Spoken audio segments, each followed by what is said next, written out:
roll call? Certainly. Okay. Chair James Marston, Here. Nick Kuntz. Nick Kuntz. Okay, I see. Thank you for that message, Nick. Barbara Silver, Here. Suzanne Tejada. Here. We received notification that Robert Burnham and Michael Rassler would be absent for this meeting, but we do have a quorum. Councilmember Harmon. Councilmember Harmon. Brian Demore.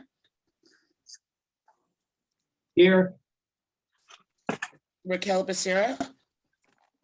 Here. And I am here. Thank you.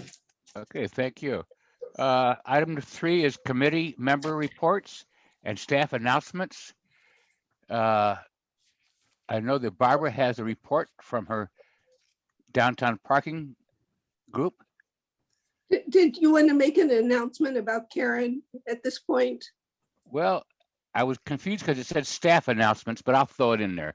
One of our longtime members, Karen Johnson, passed away just a few days ago. She had multiple sclerosis and spent her whole life working with different groups. It's amazing if you look at her obituary in the Independent, how many things she was on. And I won't try to mention them all, but I would say, please look it up. I'm sure you all remember her. She had to quit coming eventually because she used her electric wheelchair to come all the way down from Pilgrim Terrace to the meeting. And it got to be too much for her in her later years. But sorry to see it. She was a wonderful person. Okay, then did you want me to comment on the downtown parking meeting Yes. yesterday? Sure, I think you have some stuff to share. Okay, well, I want to be really brief because Brian will probably have the details. For those who don't know, last month City Council directed that the sidewalks be cleared of unpermitted dining tables and chairs. And downtown parking threw themselves into it along with recruiting staff from other departments. At this point,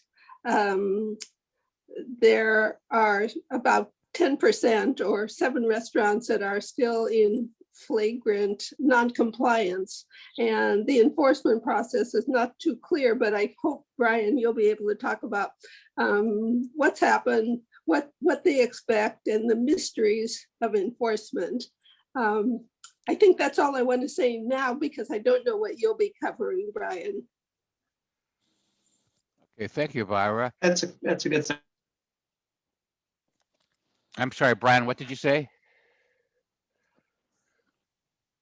Right, I just said that was a good quick summary, and I'll cover that in a little bit more detail. Thanks, Brian. Thank you. Can you all hear me now? Yes. Yes. Excellent. Thank you. And Nick, I had asked you if you could give some talk about our staff meeting with the mayor and Rebecca Bjork and all sorts of people. Dan Henshey. Yeah, I mean, I'm not sure I have a whole lot to report. Did you have something specifically that you wanted me to Well, cover? not really. We did have our summary, and I didn't know if we wanted to go through the whole summary, but at least since you set up the meeting, why don't you at least say what was there and who you thought was there? And Yeah, all right. Well, getting a little frustrated with the system.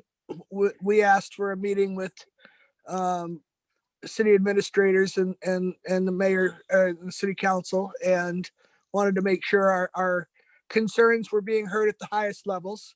And I think we accomplished that.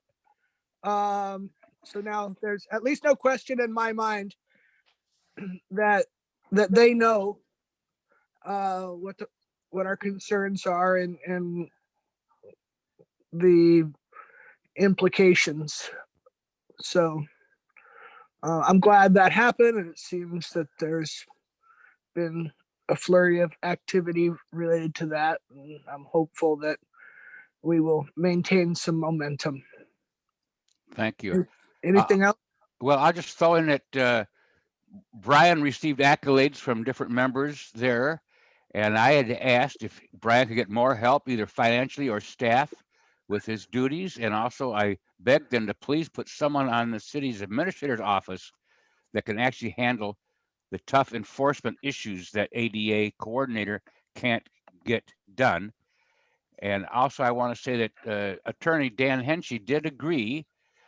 Out of the clear blue, he told us that the outdoor dining is a program of the city, which is means Title II. The city is actually has a program, which means that they have an interest in making sure that the ADA is followed. So that was good news to hear from Dan, that he realizes that this is a program for the city. And the lack of it, he also acknowledged that the lack of enforcement put them in a Title II at-risk position. That was his direct quote, yes. So Yeah. it's nice to know that the city now says, yes, they're at risk with this, so let's get it done. Yeah. Thank you, Nick. Anything else? That's about all I got. I think one of the big takeaways is an acknowledgement. I mean, we all knew that there was a lack of staffing, and I hope that it's now heard at high enough level that it may get some action and attention. There's also a new acknowledgement that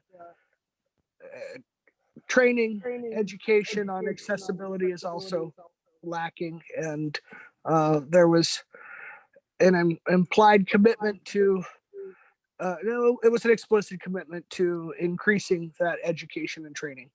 Yes, and that was for also for all the ADA liaisons at each department. Yeah. We pointed out that many of those don't even know what their jobs are. So we heard that they would commit to actually training some of those people. So that was good. Yeah, I think we Okay. need to follow up on that and see what exactly is going to happen and when. Right. Maybe Well, Brian no. can look into that for us. Or we may need to appoint an ad hoc committee for the interim because we don't meet very regularly and things are in a really high state of flux right now with staffing problems going right on up to the city administrator and changes in city council coming up. Yep. I would say that we probably don't need a new ad hoc. We've got one for outdoor dining. I think that would fall nicely in there. I agree there. I was going to bring that up later. And is it Raquel that's here from the city administrator's office? Raquel is not from city administrator. Okay. She's with Public Works. Okay, so the person from city's administrator is not here on the meeting. Is that correct? No. Okay. All right, thank you. Okay, number 4 is public comments. These are comments from anything that is not on the agenda. So is there anyone from the public who wants to make a general public comment? Mr. Chair, there is no one here from the public, but I see that our Public Works Director has joined the meeting and is in mute mode at this moment. Thank you, Sarita. My name is Cliff Bauer. I joined the city on Monday. I apologize for being a few minutes late. I was in a executive team go to meetings meeting with the city administrator and had to jump off of that. But I just getting on board and it's absolutely honored and pleased to be a new member of the city of Santa Barbara's team here. And I look forward to working with all of you. Just brief history. I served as a civil engineer corps officer for a full career in the United States Navy with many tours of duty across the country and deployments across the world.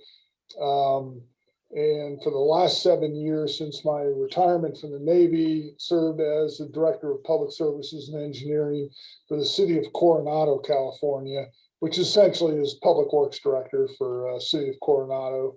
I left there a couple weeks ago, and like I said, I started here on Monday. So I am anxious to get up to speed on all the issues and give you the support you need. Can Thanks. I ask a quick question? How large a city is Coronado these days? Coronado, well, officially on the census rolls, well, I don't know what the new 2020 census says, but it was about 24,000. Of course, well, you might not know this, but the population goes up significantly in the summertime when I think half of Arizona comes over to Coronado to avoid the triple-digit weather for about 3 months. Coronado is suffering from a little bit loss in the neighborhood feel as many of the very high end, well, all the properties are high end in Coronado. The average price of a house now is about 2.6 million, but there more and more properties are being purchased as second and third homes, which is Which is our problem here too. yeah, it's a tough trend because the investment in the neighborhood is not quite the same. It's treated as a vacation spot as opposed to a home in a neighborhood. So yeah, that creates some tension. Well, welcome to our problems. Yeah, thank you.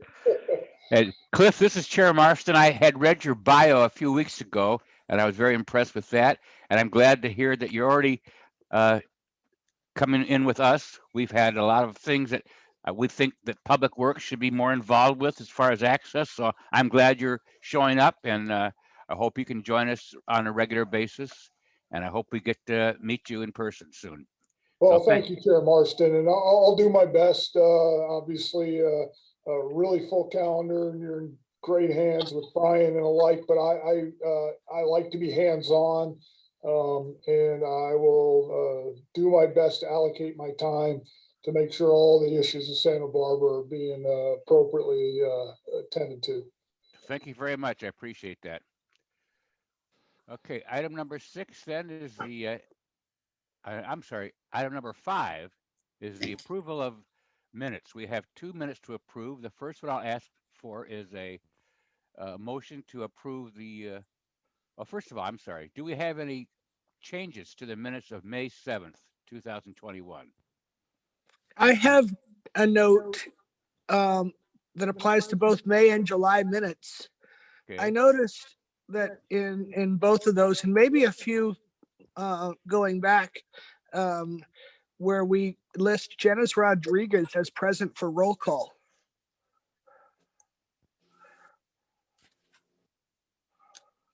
You are actually correct. We will Surprise, surprise. okay. we will Serena? make that correction. All right.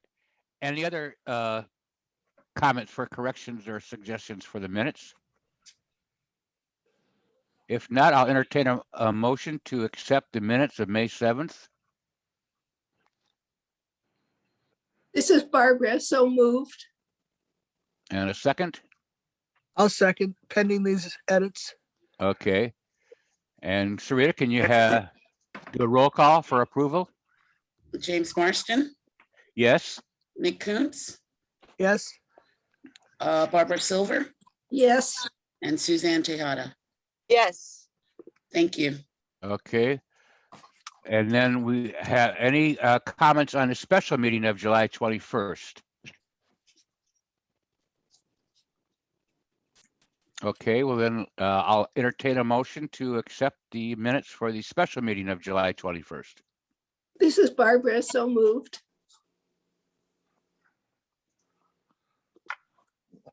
Do I hear a second? This is Jim. I'll second it. Thank you. Okay, so Sarita, another roll call, please. Mr. Marston, Yes. Mr. Kuntz, yes, Ms. Silver, Yes, and Ms. Tejada. yes. Thank you very much. All right. Item number 6, ADA Coordinators Report. Brian, take it away. oh, drum roll. Drum roll. All right, well, thank you, Chair Marston and members of the committee. Today's ADA coordinator report, I'm going to be a little bit brief on this. I have a number of just quick items, and hopefully we can spend more of the time that we have left today on the individual items that are listed later in the agenda. So I'm going to just go ahead and rattle off a few of these things. First of all, just a reminder to this committee, hopefully you are all aware, but we all have a lot going on, so reminders are helpful for everyone. The Access Advisory Committee annual report to council, or the ADA coordinator report to council, that annual report is scheduled for Tuesday, August 17th. So that's coming right up. The council report was published yesterday, and I've been working on the PowerPoint associated with that, the presentation. And I think there's going to be, I'm planning to spend a good portion of the time talking about the current status of the outdoor business operations. And it's probably a good item if there are committee members who are interested in showing up. I know that the council has heard from some of you directly, but I think it may be useful if committee members are interested just to share their observations on what's been going on out there. I'm not going to get into too much more detail because it is, we've got this kind of coming up as item number 12. But I just wanted to share the Access Advisory Committee annual report is scheduled for Tuesday. Brian, can I butt in real quick? This is Jim. You had asked me if I would Yes. be willing to speak at the meeting along with other members, but can you tell me what time this is scheduled for? Do we know yet? Right, I was just looking. It's hard to know exactly what time, but the agenda has been published, and I'm trying to remember if we were the first, because I have 2 admin items next week in there. One is first and the other one's third in line, and Okay. I'm not remembering. I can actually pull it up And does that meeting start right at now 2? if I can talk slow enough. Okay. I'll have the answer for you. Well, you could give that answer later Yes. when you do number 12, but that meeting Well, starts at I've 2. already found it. Okay. Yeah, the Access Advisory Committee annual report is the first admin item on Tuesday. So I would say between 2:15 and 2:45, depending on the amount of general public comment, Okay. is when that would go. Thank you. And I do hope that other members can also give their support of what Brian's trying to do and also explain a little bit of why this is so important to us. So thanks for that, Brian. Okay, go ahead. I have a quick question. Is this in person now or still online with council? Everything is still online with council as it has been since March of 2020. They are getting close to a transition, hopefully to Zoom, but it's the same as it's been for a while. They were, I would say, minutes away from moving to a hybrid approach. And with things going on with Delta variant and cases rising, they decided it was premature to move to that format. So back to what it's been. And then is there some way to see, what's the best way to see your report in advance so we're prepared to say something? You said that the report went to council, yeah. so. Right, it's been published. We can send out the link to the committee. That would be so helpful. Anything you can send in advance will be really helpful. Mhm. Okay. And your next Okay. items? So some other items, just an update on what's been going on at the train depot with that Department of Justice settlement agreement.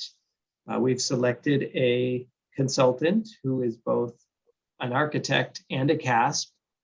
The feds don't recognize the Casp, but we see the importance of it. So we were looking for somebody who had both credentials, and we've found someone. We got a good proposal, and we are working on that agreement, which will go to council in September tentatively. And then something else came up just before the weekend out there at the train depot, which we were alerted to. I think it was Accessible Santa Barbara who notified us, but one of our tenants out there, Wheel Fund Rentals, they are, they've got rental equipment out there, and it was blocking a critical path of travel, apparently. So we sent staff out there to talk to Wheel Fund about the need to maintain that path of travel. They understood, made some corrections, and we followed up earlier this week, and it looks like things are in compliance. But again, with anything like we've seen on State Street, with stuff that's movable, if you have staff transitions, people tend to either forget or they just are uninformed. So we'll have to keep an eye on that one. But right now, from what I understand, they were able to and willing to make the corrections they needed to maintain that path of travel. Let's see, another one. So on Tuesday at council, this is just something quick I wanted to share with you all.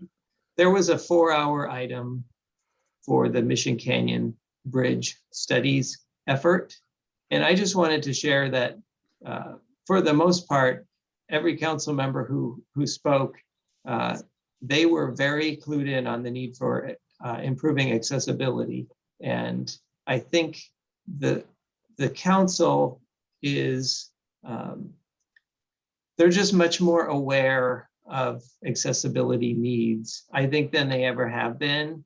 It may be unfortunate why we've reached that point, but we want to maintain it and keep that level of awareness up so that when projects come along, they can make informed decisions that are fully inclusive for accessibility.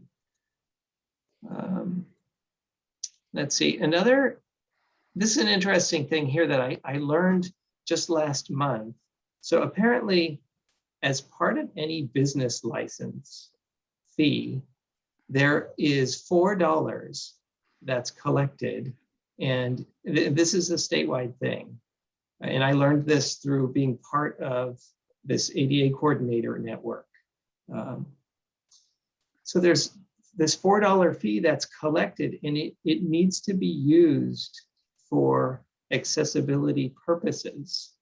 So this was something I learned I was unaware of, and ended up speaking to some folks at finance, and they confirmed that yes, we've been collecting this. I think since 2018, it's been $4 per business license. And that means that annually the city's collecting about $50,000, and they're keeping it aside in a separate account, which hasn't been tapped into a whole lot. I understand there's about $150,000 in there. So that's a good thing when we talk about, like a need for hiring a Casp to do an independent review of something, or if we want to do a training session, either for staff or for businesses, that's an opportunity, with that funding source where we can more easily consider some of those things. Obviously, Just that's what it's for. Like, apparently, with Mhm. news to us too. Who did know to tap into it? I'm surprised well, anybody. it was, like I said, being part of this ADA coordinator network. It was Allie Everett, who's the Pasadena coordinator, who mentioned this as a possibility, and it was something I had never heard of, so reached out to finance, our finance department here, and indeed they confirmed that we do have this source, and we track it and we keep it separate. So that's good news, and I just wanted to share that with the committee. Yeah, nice surprise. Yes. Right. It's not every day you find money. And that somebody else hasn't found it first.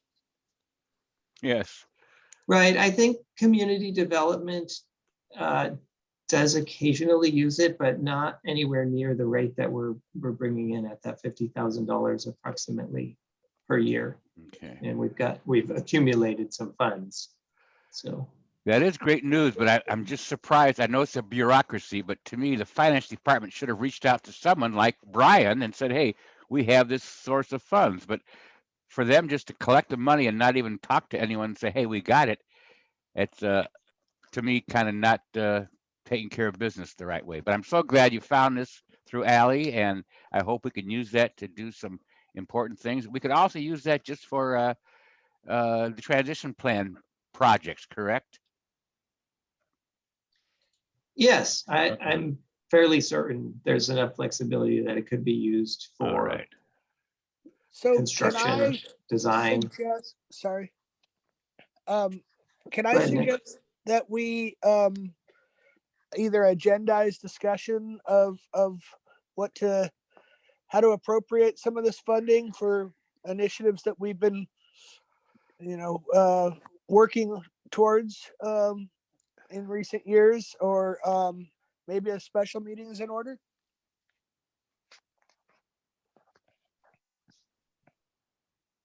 I'm supportive of having that discussion with the committee in a separate meeting.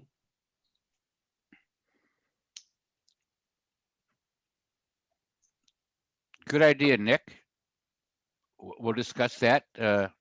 Do we For- want to, how does the rest of the committee feel? Does this warrant a special meeting, or do we wait till November and agendize further discussion? Or do you think that maybe one of our ad hoc committees could spearhead this? I think Nick? it would be helpful to have an ad hoc committee get together and come up with a list of projects that we would like to see funded, because we'll always have more things that we'd like to see funded than there will be funds. So to come up with a list for us to discuss at a meeting. Yeah, how about Nick? Do you want to chair that committee, and then we could get a list together and send to Brian and see what he thinks about those? We might not even. I'm only a little hesitant to form another committee if we can handle it under an existing committee. Okay, well, I don't know if any of these existing ones really would work there, but do you have an idea on which one? I'm kind of looking for feedback before. I mean, I know we did get a little spread thin with ad hoc subcommittees, and I heard some concern about that at one point in the past, and we had to thin that down, as I recall. But I've always had the sense that we kind of need a broader umbrella committee to work on these kind of last minute things that pop up, but I don't really have a good title or mission statement for that. Nick, here's the problem. Ad hoc committees have to have a specific charge and an ending Yep. date. They're not ongoing committees. Yeah, I hear you. But we don't want to have too many of them. And looking at our agenda now, We don't want to have too many of them doing nothing. If they Yeah. can get together and do their work and wrap it up, that should do it. Yeah. So WARP ad hoc committee is, I think, effectively wrapping up. Let's see, Sidewalk, I don't think is appropriate. Blue Curb, not appropriate. Resolution, arguably that group has a We could be handle. reconstituted. I think we have done our job. Yeah, I think that would probably, I hate to speak for Bob, since he's not here, but seeing as that ad hoc committee is likely dissolving, and it seems kind of related, right? The resolutions. It's all related. Yeah, but- That's why it's so hard, Nick. It's Right, all yeah, related. you're right. You're right. How about this for a thought? We have Brian send out the information, telling us how much is available, and all the members can just send in their comments to Brian, and then he can put together a list, and then we can form an ad hoc to look at how to approach that. But maybe get all the members to first write to Brian and tell them their ideas. Well, then we're looking at November before we even have an ad hoc. Well, once Brian gets it summarized, then we could form an ad hoc at that time, right? Can we? Well, if you give people time limits to get their suggestions in. But wait a minute, how can we form an ad hoc committee without a meeting? We can. Jim just needs to appoint us. It doesn't need to happen at a meeting. Okay, Yes. Or we could just start one now, but I was thinking maybe just get the input first. So Brian, do you have any thoughts on which way you would rather do this?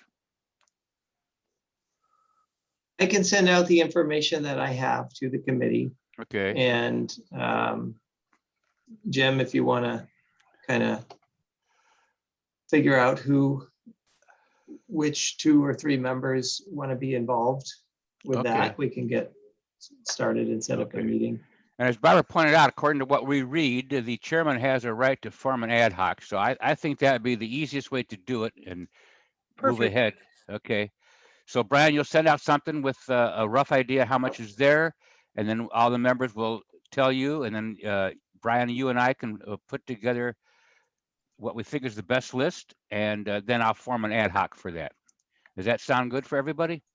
I would just like to add that if Brian could take the time and make some suggestions on where he thinks we should focus our spending, that would be helpful too.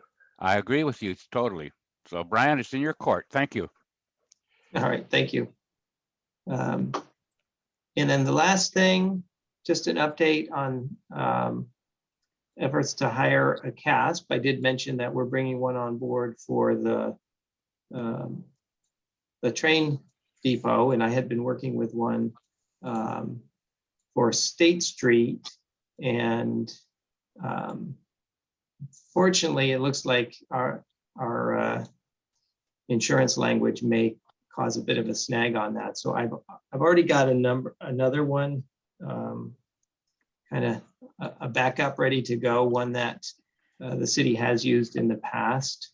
So that would probably end up going more quickly. But I still want to have a Casp available. So when things come up, we're not kind of left scrambling. We do have internal Casps, but that's tricky too because they have their own job to do. It's very tricky. Also, given the kinds of, from what I see from downtown parking, existing relationships that people have. I have a thought here that might be worth exploring. I know that the city of Santa Barbara just lost a Casp member from their current employment rosters, but I wonder if that individual might be interested in consulting as a Casp. I was just going to bring that up too. She was, to me, one of the best we've ever had and has a good feeling for accessibility. And I know that one thing I thought that would be helpful if she could work with like downtown parking or the inspectors and say, here's a quick 1 hour summary of what you need to look for. So I know Brian has a problem thinking about having people who are former city employees, but we do have one of the best I've ever worked with who is now retired. So, well, is there a problem with former or is it existing? well, Brad had mentioned he wasn't sure he wanted to hire Mr. Welch, who retired last year. So I'm not sure, Brian, it's up to you, but at least for training, Right. I think it'd be great to have let's say the ambassadors, which were brought up at the downtown parking meeting yesterday. The ambassadors don't really know what they're looking for, so it might be nice to have that kind of training I'm sure she would do that. She's a wonderful lady. Mhm. No, And- my hesitation with former employees is more as it relates to PERS and some of the strings that get attached on that. But if we can figure out a way to make that work, I think that could be really useful. So I'm not opposed to it. Okay. What is PERS? Oh, sorry, that's the California wide Retirement. retirement system. Ah, okay. So there may be some complications there I'm not understanding, but Okay. Brian, maybe we could talk about that offline. yeah, Mhm. I feel like, you know, she has such great insight to the city and has great rapport, to my knowledge, with a lot of different people. I think that she would probably be more effective than some outside consultant that isn't familiar with the town or staff. I agree. You know, she's Agreed. only lived here all her life. Yeah. So you can't get more knowledge than someone who grew up here. So, and she is very talented. So, okay. And that brings me to the end of my ADA coordinator report. Okay. Thank you, Brian, for that. But can I ask a quick question? So I left it as a cliffhanger. What's happening with enforcement for those scofflaws who are not clearing their sidewalks? I think we can get that when Brian goes to the agenda item. Is that okay with you? Yes, on item number 11. Okay. Is that okay, Sorry. Byron? Item I number, guess I could. item I number guess I 12. could wait. I won't hold my breath. Thank you, Brian. Okay. Item 7 is a subcommittee reports. The first one listed is sidewalk ad hoc committees. That's with Jim Dewey, who, by the way, I also asked to go down and look at that Wheel Fun place. And we have not had a meeting in the last 3 months, so I have nothing to report there. Jim Dewey did say he's going to schedule one soon. Blue Curb Parking Ad Hoc Committee, that's Nick Kuntz and Suzanne Tejeda. Nick, do you have, or Suzanne, do you have any information there? We haven't had meetings or a meeting since the last committee meeting.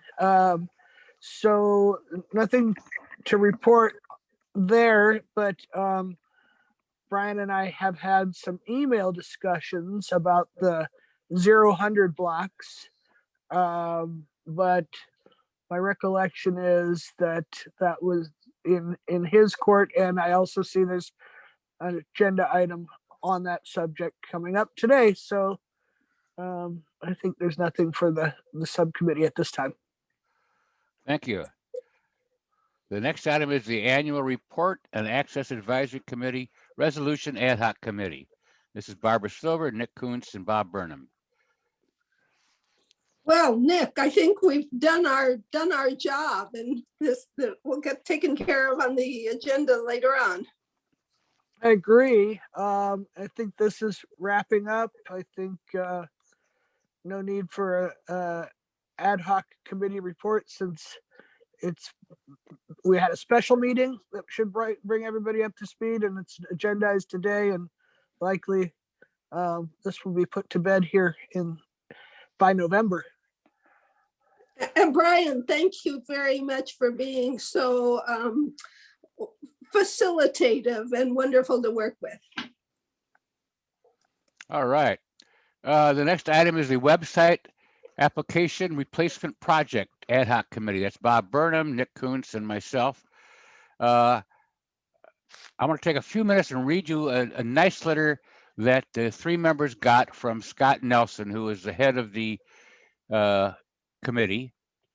Dear Access Advisory Committee subcommittee members, I am excited to let you know the contract with Electric Citizen for the website application replacement project will be on the consent calendar, currently item 21 for the regular city council meeting of July 20th.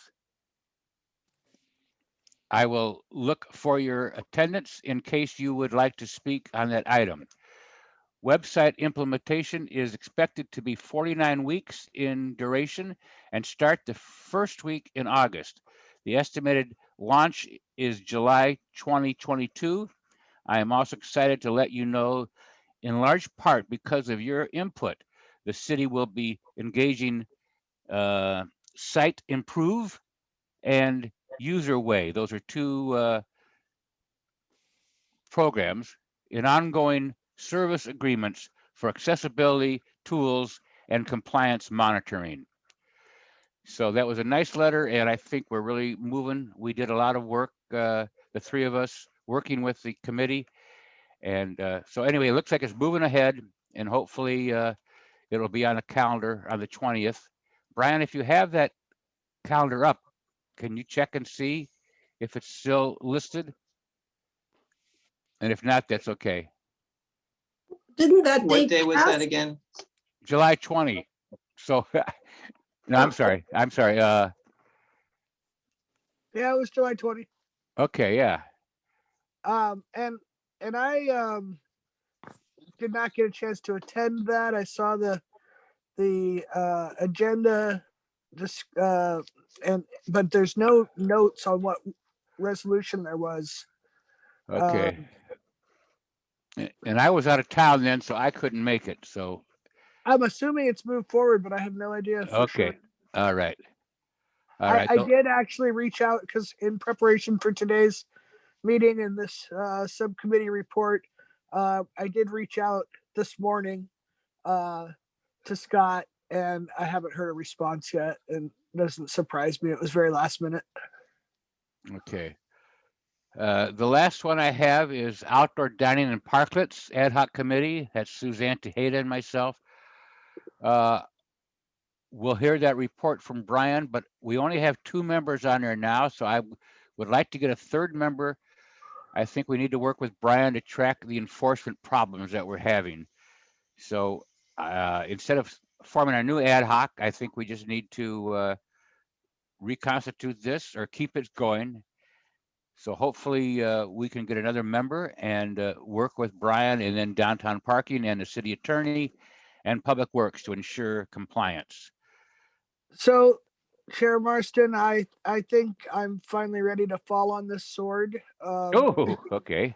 Being that some of these the WARP and the resolution subcommittees are being resolved, and also because this is finally now getting the appropriate attention and some momentum. It's not quite as big a trigger for me. I'm able to stay calm in discussion of these matters now. Do you promise? No, I Okay. don't promise. Good. But I will try. So yeah, if it pleases the committee, I will volunteer. Okay. Well, as chair, I will accept your commitment, and I appreciate that. And whatever comments or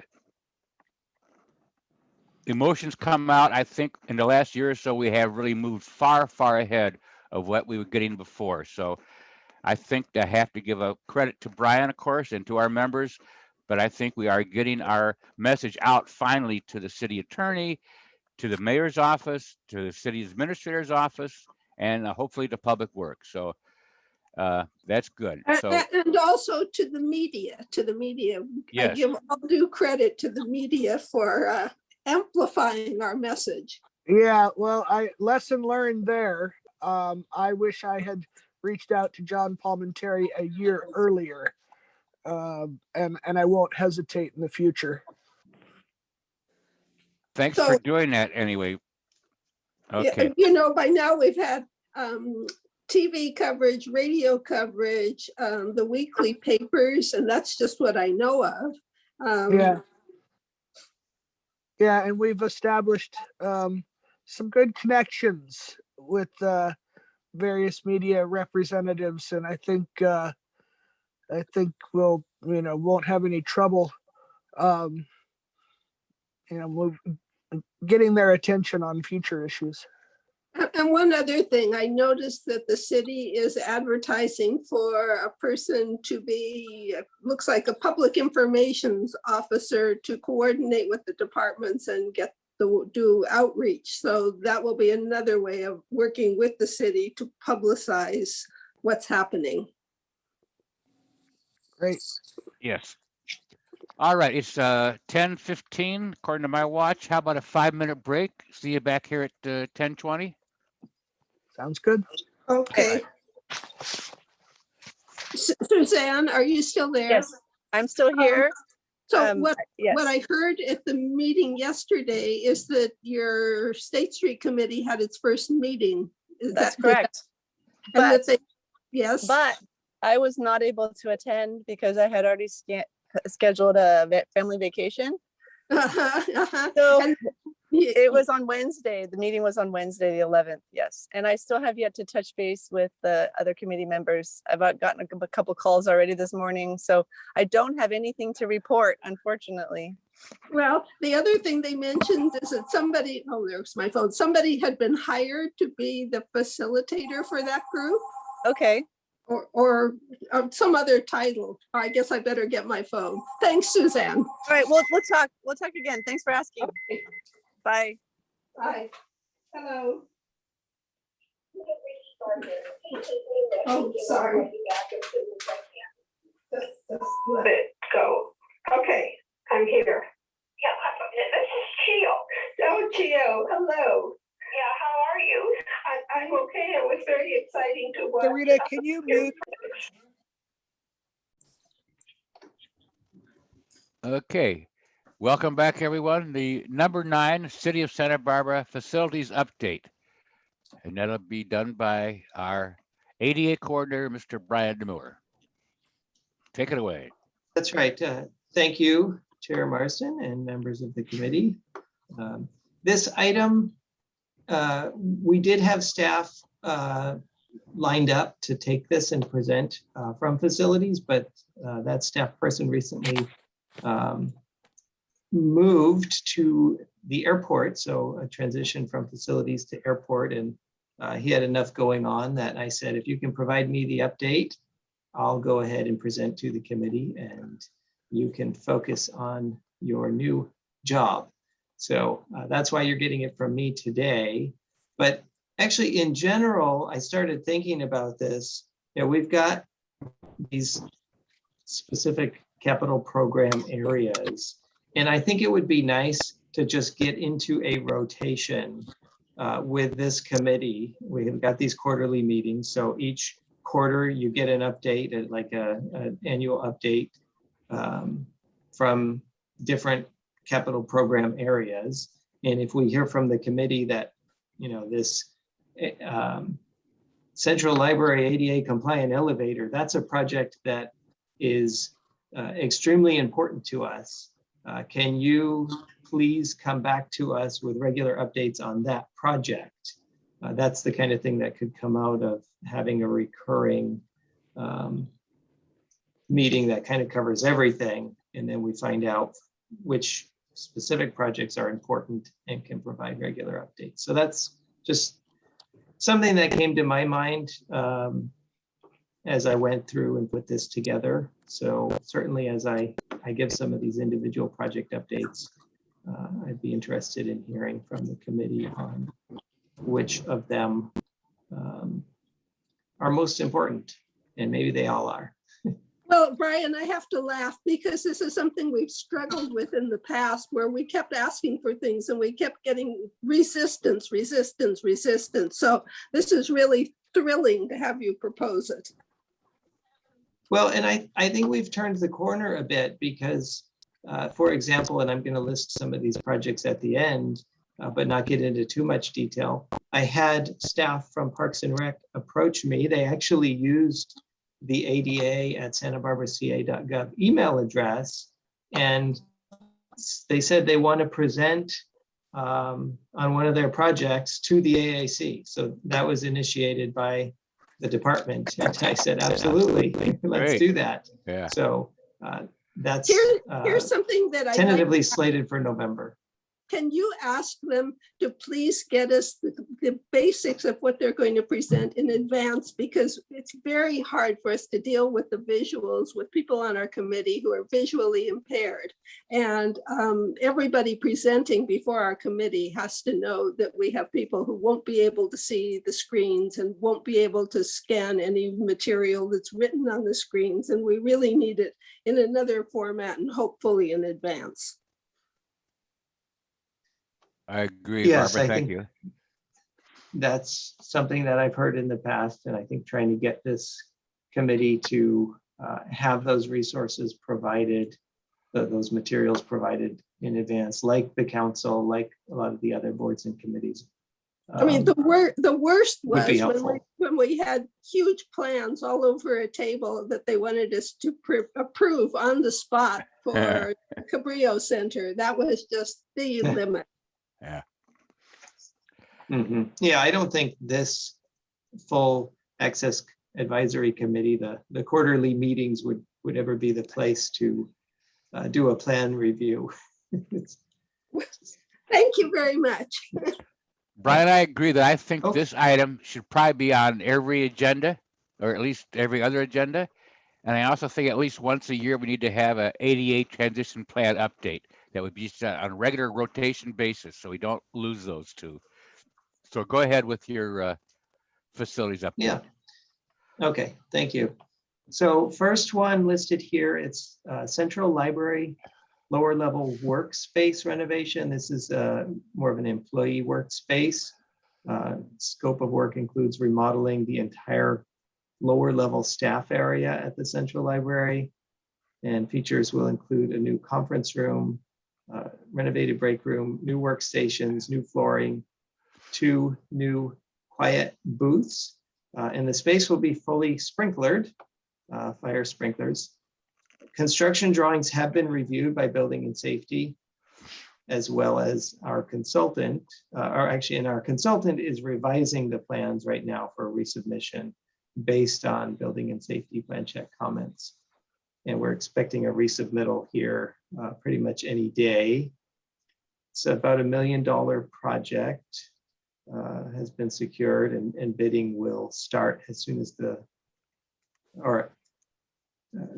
bidding will commence as soon as we have the building permit on that project.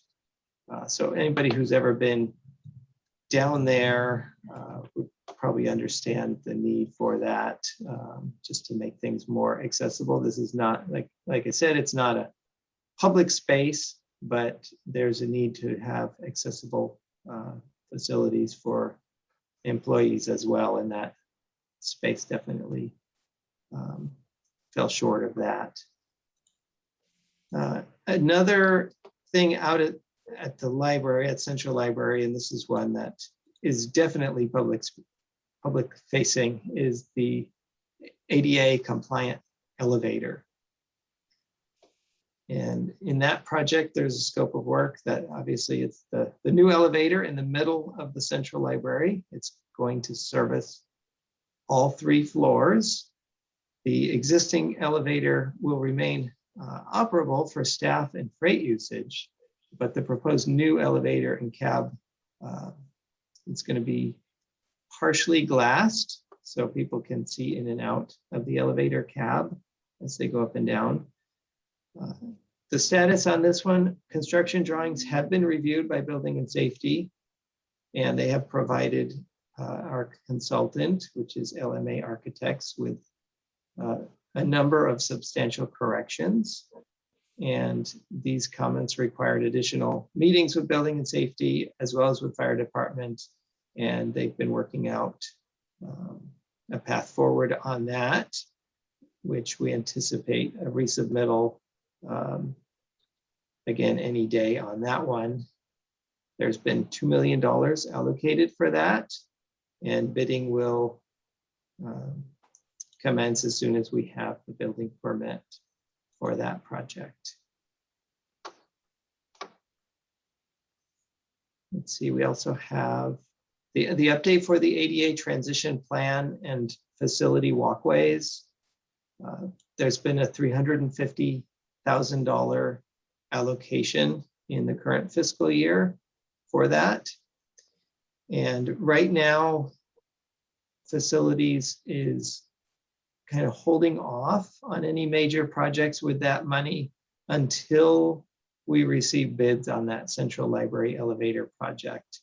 We're not sure where the bids are going to come in, if it's going to be plus or minus that $2 million that's been already allocated. And if the bid comes in high, we may need to tap into some of these funds to complete that project. Hopefully we get a good bid. And if we do, we've got some projects lined up.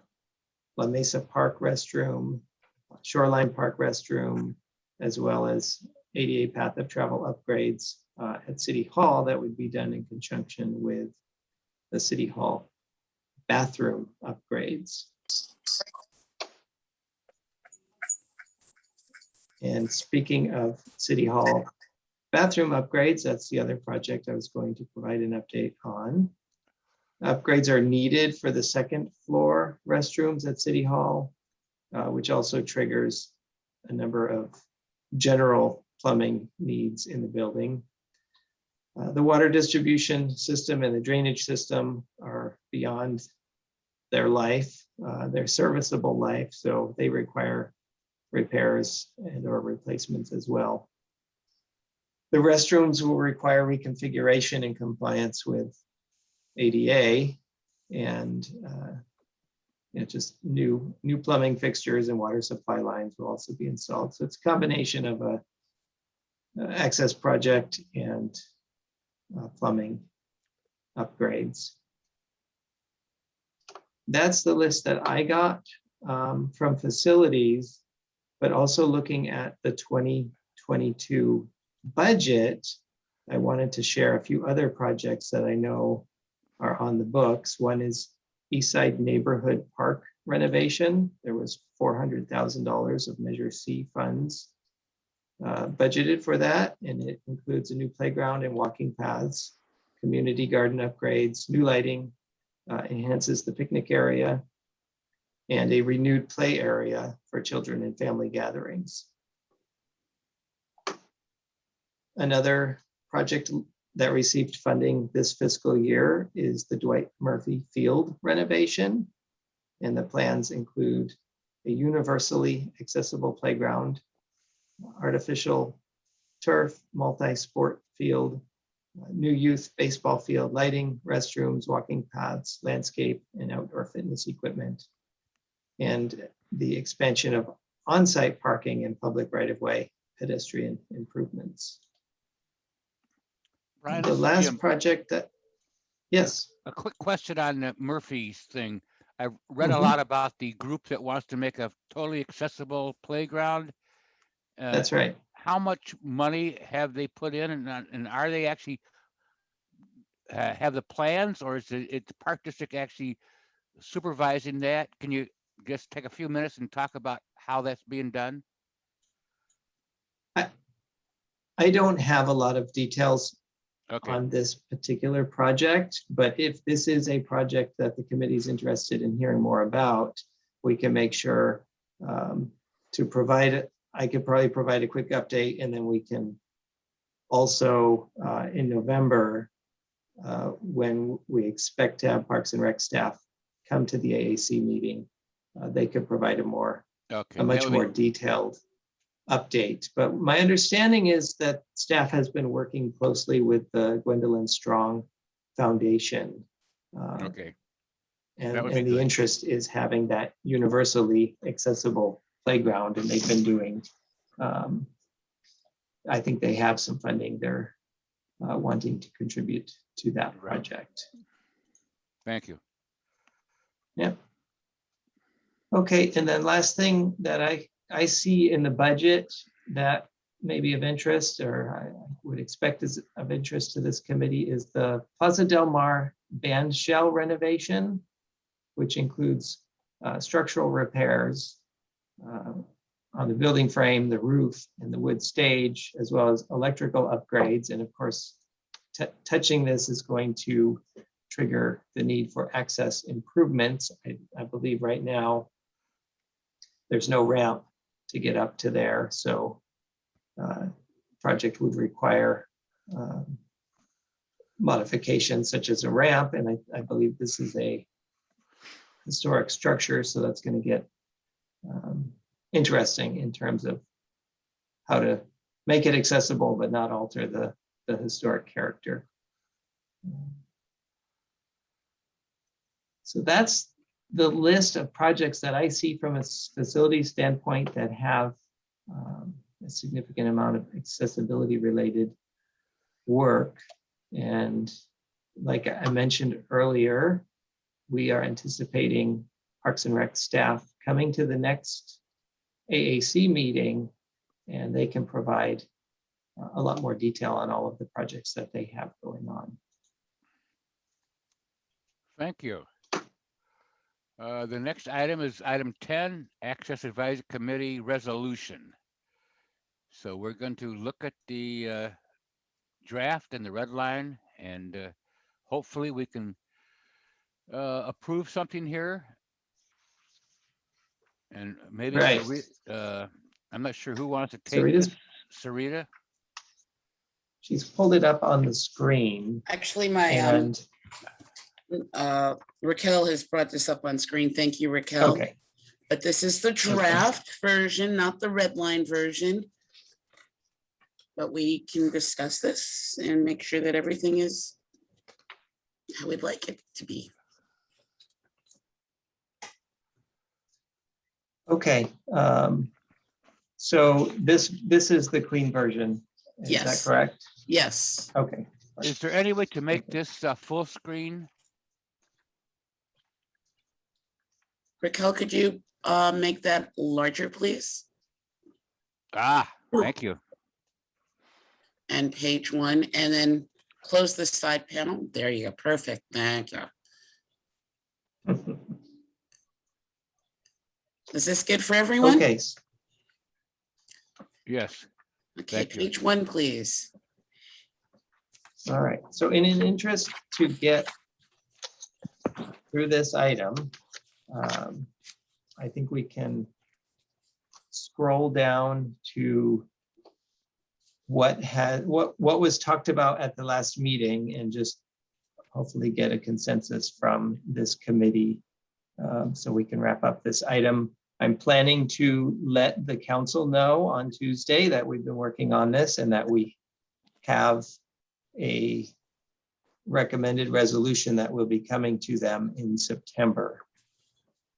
So if you scroll down to, I think it's section 1 on this page,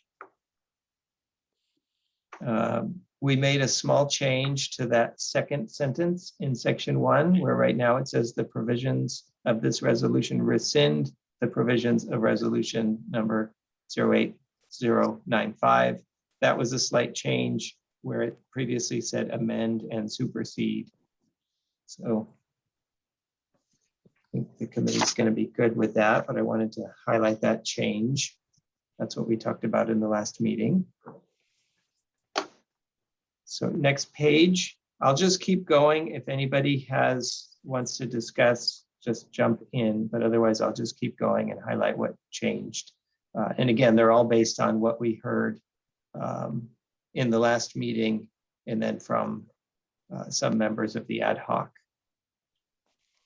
So E, this says providing oversight for monitoring compliance with such codes, ordinances, and I'm not going to continue reading there, but previously it just said monitoring compliance. We changed it to providing oversight for monitoring compliance. Okay, and then in section 3, we made some changes there as well. Right now it says the Access Advisory Committee shall serve in an advisory capacity to all city departments as well as city accessibility compliance staff according to, and then nothing changed after the according to piece. So what we changed here was adding all city departments as well as, and we just moved that. It was simply moving that around in the sentence. I think it reads better that way. So that was a change that you see there. And then next was in section 5. Brian, can I It now stop? reads, Can I stop you for a second? yes, go ahead. There's a list of 4 people who are involved here. 2 of them are you, then you have the building official, and then you have the city administrator's office. And again, we don't have any person there, so one wouldn't know who to write to. You know, who is the city administrator office? We don't have an ADA enforcement officer there. So is there any way to have this to be a person instead of some overall office?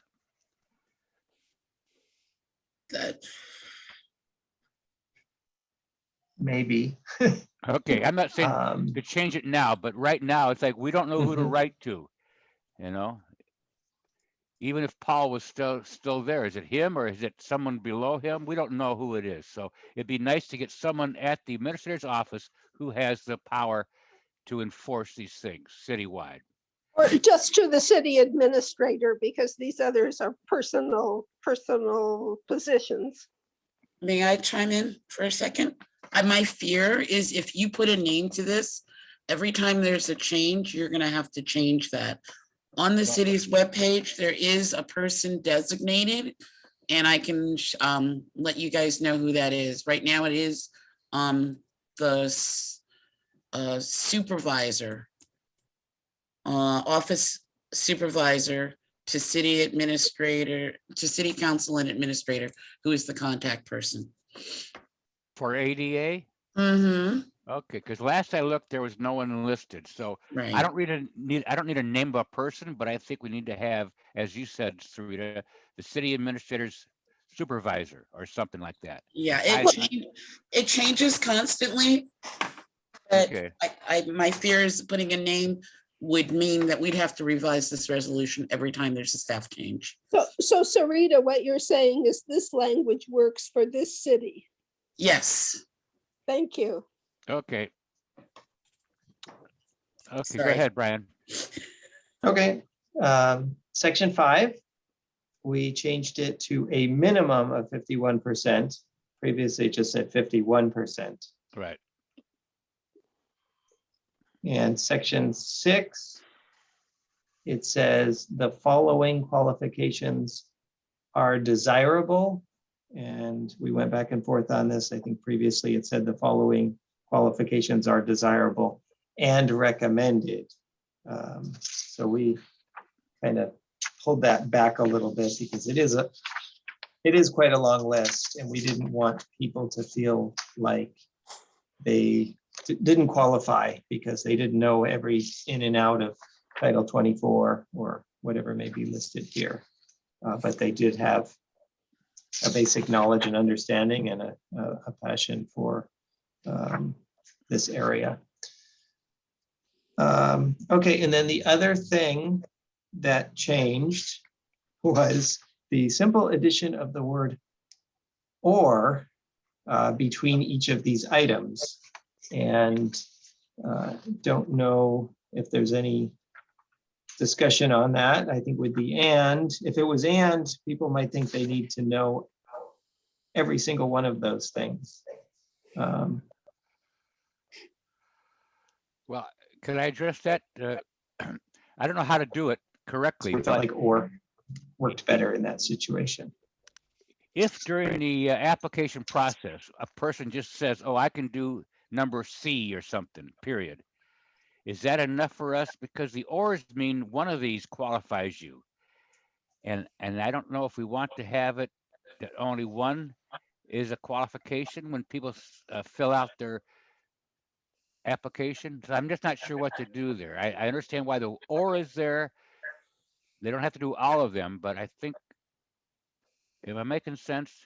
You might want. You are, and go ahead. I think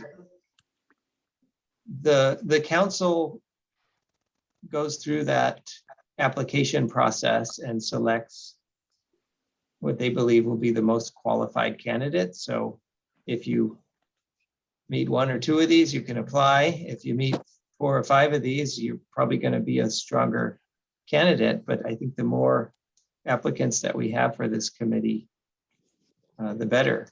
Okay, but I guess my real question is, are those things going to be listed as far as your instructions for how to apply?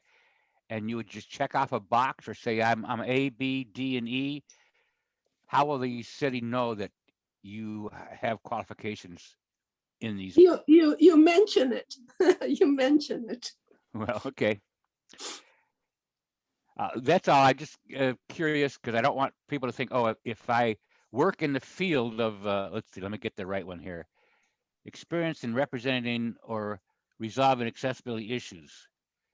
Remember, people are interviewed by city council and the actual form of interest has very little actually on it.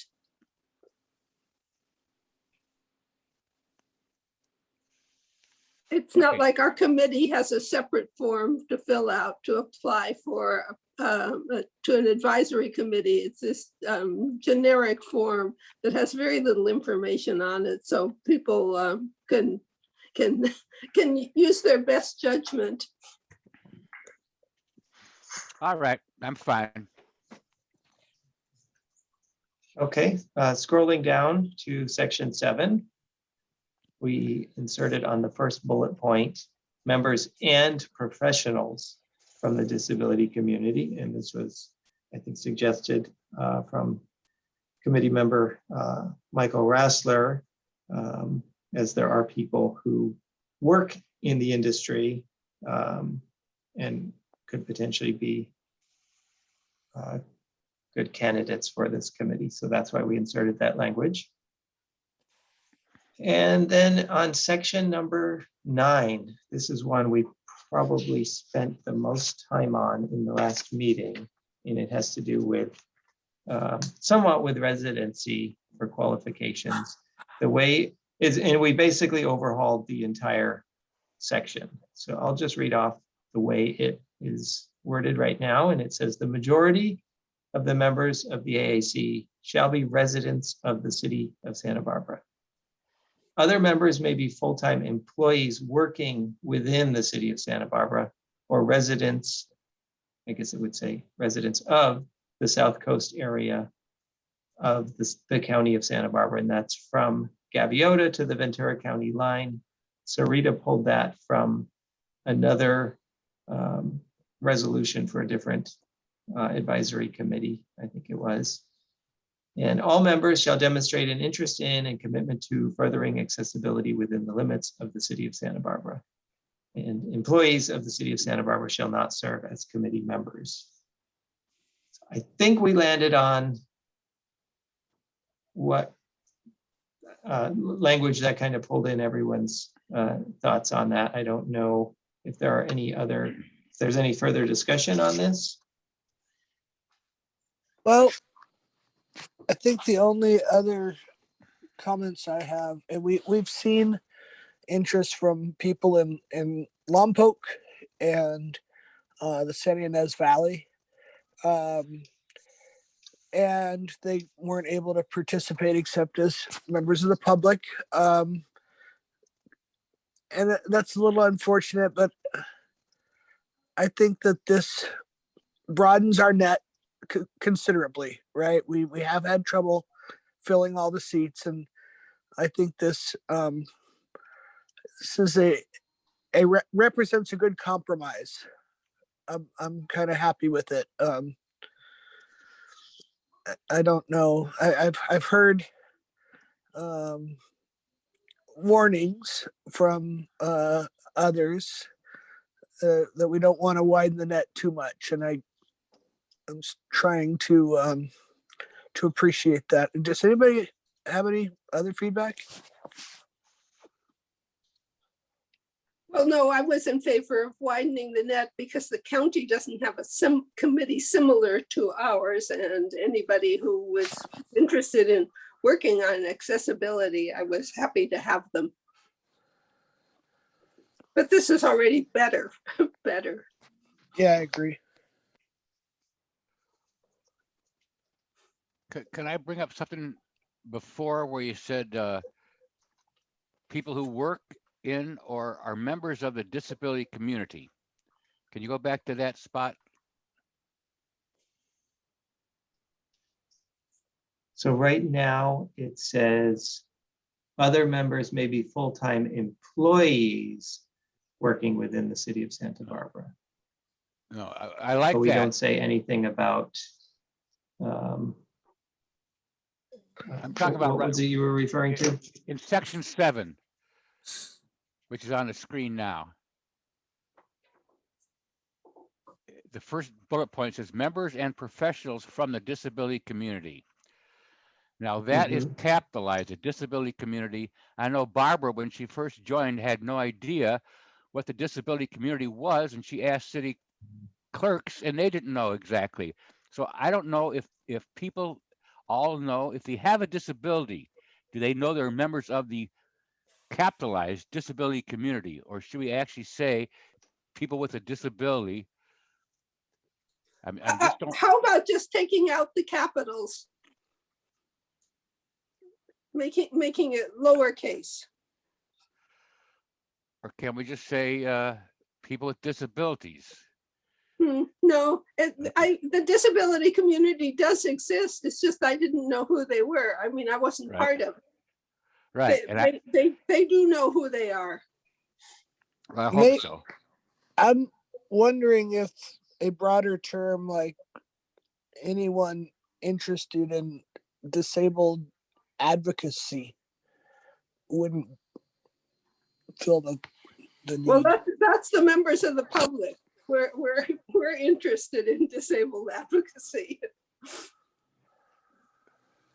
I think that's what the piece in section 9 tries to get at, where it says all members shall demonstrate an interest in and commitment to furthering accessibility within the limits of the city of Santa Barbara. Well, I like Barbara's comment. Can we at least get rid of the capitalization of disability community, which to me sounds like it's some group that I haven't joined yet because I don't know where it's at. I think that's fine. We would want to do the same thing with the second bullet point as well. I think so. And the same for community. Just all those caps. Yeah, okay. So that we, the first bullet point and the third one should have no caps on the community or disability, correct? All of them. And the second. All of them. Okay, yes, communities. Yeah, gotcha. They're just, antiques from some first version. Okay, all right. If that's okay, I think we can approve that. If that everybody else agrees that we should get rid of the caps. Good. Yeah, I'm good with that. Okay. All right, sorry for the interruption. No problem. So where are we at with section 9? Are we supportive of this existing language or proposed language? I think I am. I understand Nick's point, but anyway, I'm happy with it. Any other thoughts?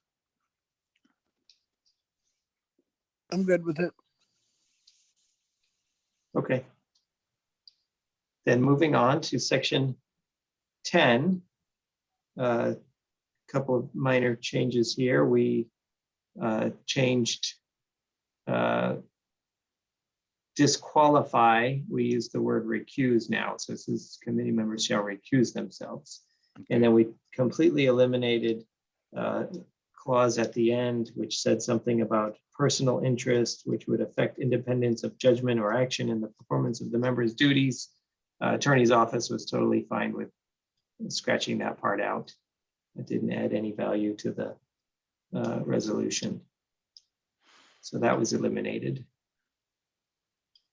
And I think that's it.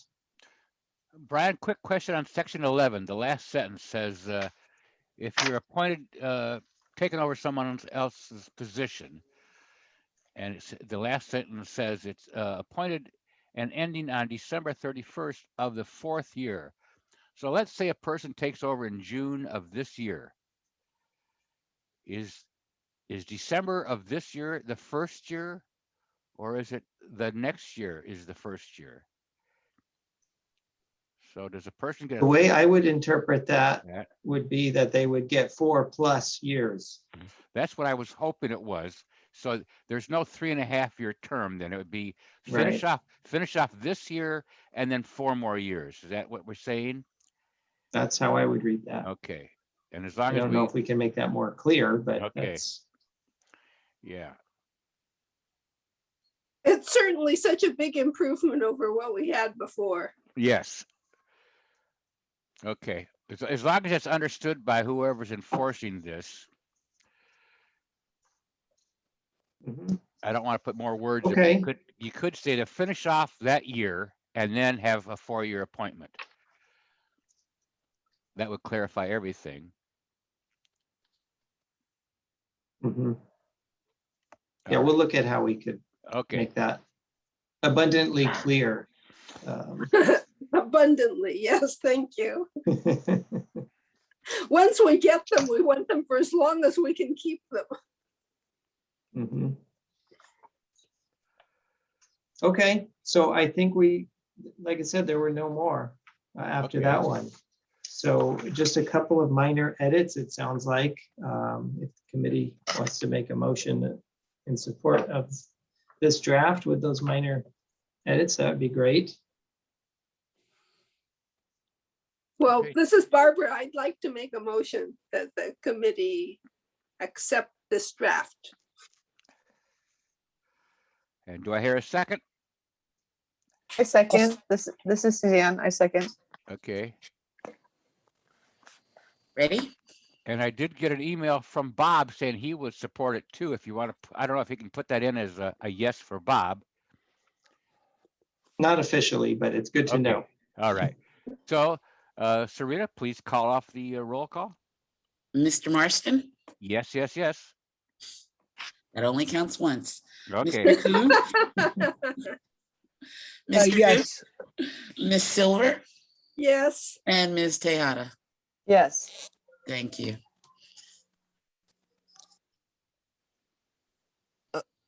Okay, question very on good. procedure. Does that mean that the subcommittee is now dissolved?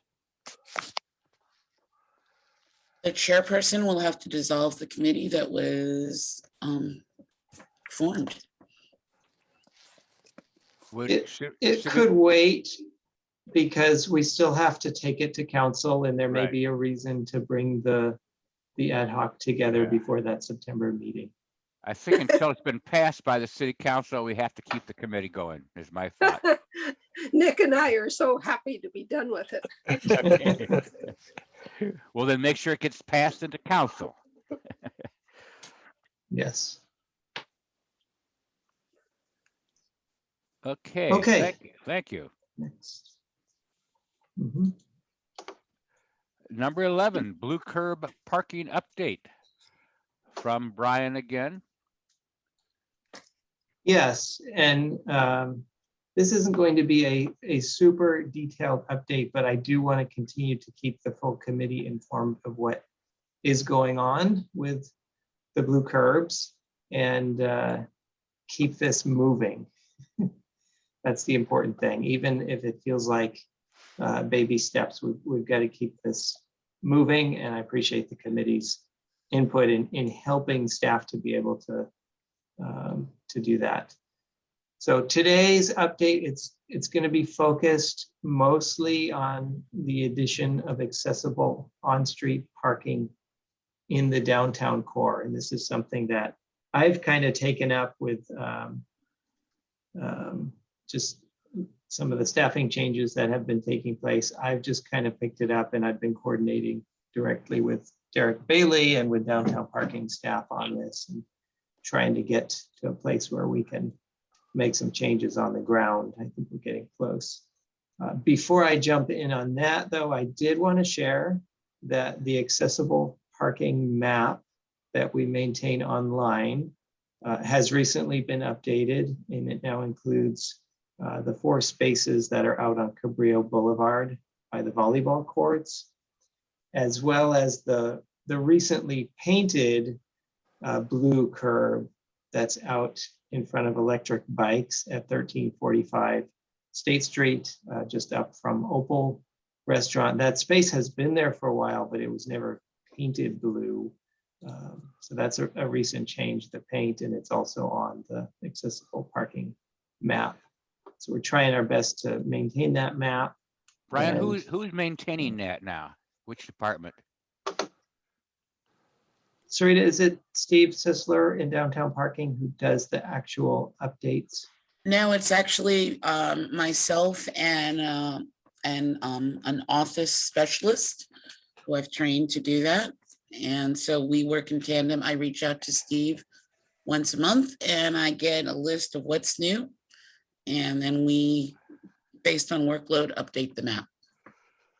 Great. I'm Oh, happy to hear. Sarita, thanks for that information. Yes, this is something that Nick put together, and it's nice the city is now in charge of keeping it updated. So thank you all for that, Sarita. I hope it's made it easier for the city staff to manage. Very easy, Nick, and I thank you for turning that over to us. All right, so back to what I've been working on, which is focused on the downtown core. I had a meeting, I think it was in June, with Derek and with Sarah Clark out there on State Street. And we're looking at adding accessible parking on those 0-100 blocks immediately adjacent to State Street and trying to find locations where that can be relatively easily done with the addition of blue curb and then some signage. So trying to find places that don't have traffic signal controllers or landscaping or other obstacles. And for the most part, these 0-100 blocks are relatively obstruction free. You've got 4 different corners at each location. So you've got some options to try to find a space that you can convert to have on-street accessible parking. And we identified locations on Coda, Ortega, Canon Perdido, Figueroa, Anapamu, and Victoria Streets that could be converted to have the accessible parking spaces. And I shared that with committee member Kuntz, and he reminded me, and it was something that we did talk about as staff when we were out there, but there's this competing need at the locations. Both the user of the accessible parking space and the delivery vehicles, they like to pull through the intersection and be able to just pull aside from the travel lane and end up right in that. If it's a commercial loading or unloading zone, they've got that wide swath to just pull into unobstructed. It's the same reason why it works well for an ADA space. But in addition, well, the similarity is that the rear access is really important. Not every vehicle with an ADA placard is rear loading. Pretty much all of the delivery vehicles are, but a lot of the vehicles that are set up for wheelchair loading and unloading, there are a number of them that are rear loading.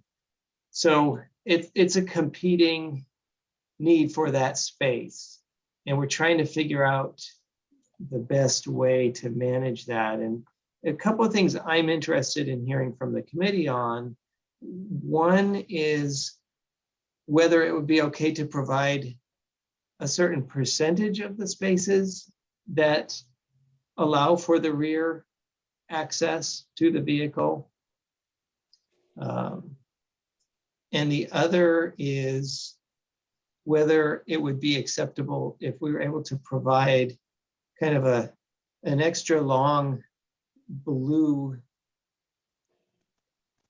zone, so that it's not so wide or it's not so long that 2 vehicles could park there, but it's long enough that if you needed access to the rear of your vehicle, you could pull up more towards the front of that blue zone without worry of a vehicle parking behind you, and you could still safely gain access from the rear of your vehicle, and then you'd be right there. The only vehicle you'd have to navigate around would be your own to get to the curb. So those are two things I'm interested in hearing from the committee on, is if it might be acceptable to have a certain percentage of the accessible on-street parking that provides rear access, and then this concept of a long blue zone, if that is feasible. I don't know, the logistics of loading and unloading and whether or not that makes sense. Brian. So I want to hear from the committee on that. Yes. This is Barbara. So I don't have experience with vehicles, but I have experience with our blue curb parking not being enforced. So if we knew that people were not going to be taking advantage of that extra space and parking and then not being cited, that would be an issue. But if enforcement of blue spaces is improved, then it should be feasible. But right now, the way blue curb enforcement was operating, blue spaces seemed to be a problem. So I would add that, how do I put this? The extended length is helpful, but it doesn't solve for the path of travel safety issue. So that's my concern there. In addition, I'm concerned about the notion of competing interests.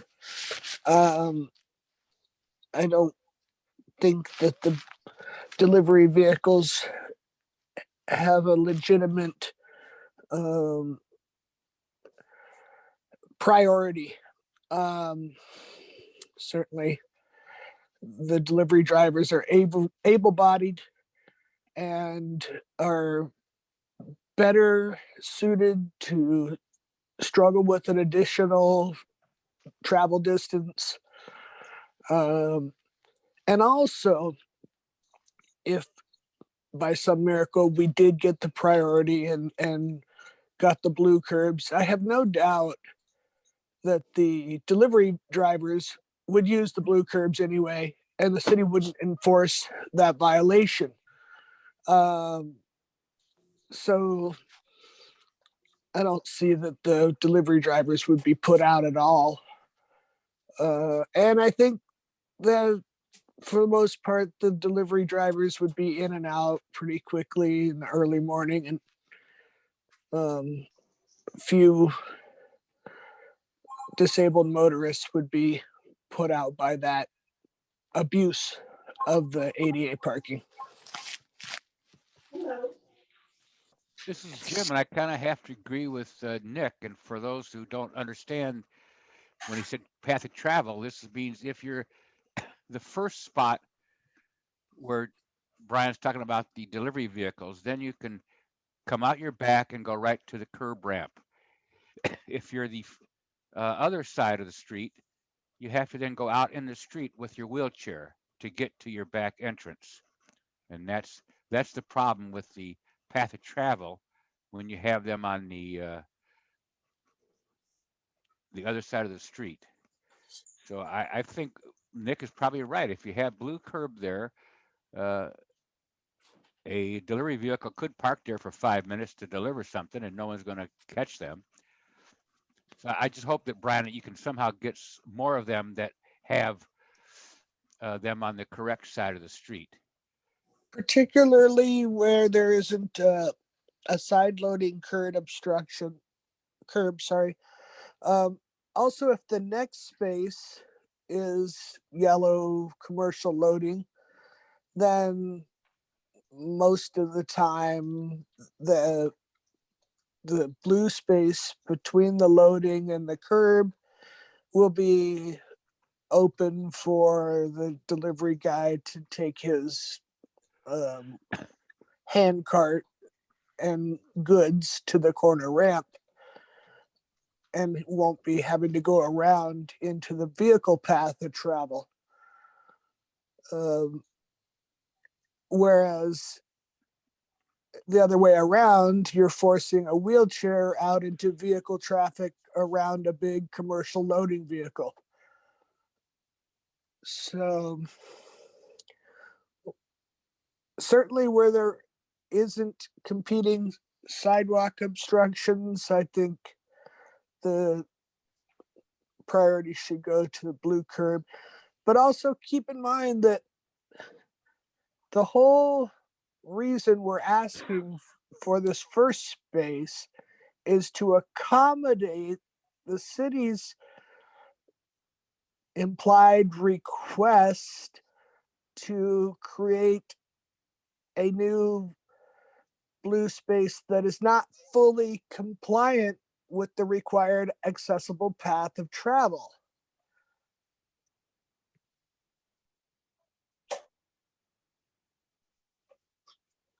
Well, I think these comments are actually really helpful, and just being mindful of this, the consequence of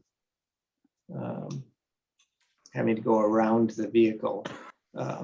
The public right-of-way accessibility guidelines, they don't provide a lot of detail for the on-street accessible parking, but it is interesting, the one exhibit that they have, they actually show it in this configuration that I'm hearing is less ideal. It's as you're approaching the intersection, which creates the issue of your rear loading of going around your vehicle and being in that lane of traffic, as opposed to after you've passed through the intersection, if you're able to park and have no obstructions behind you in the ramp immediately adjacent. So I think if we're to try to do these in the locations that Nick, you are favoring, which I understand, that makes sense. I think we actually go beyond the standard, which is not usually the case. Yeah, and keep in mind, I don't have any rear loading vehicles. This is not to accommodate myself. Yep.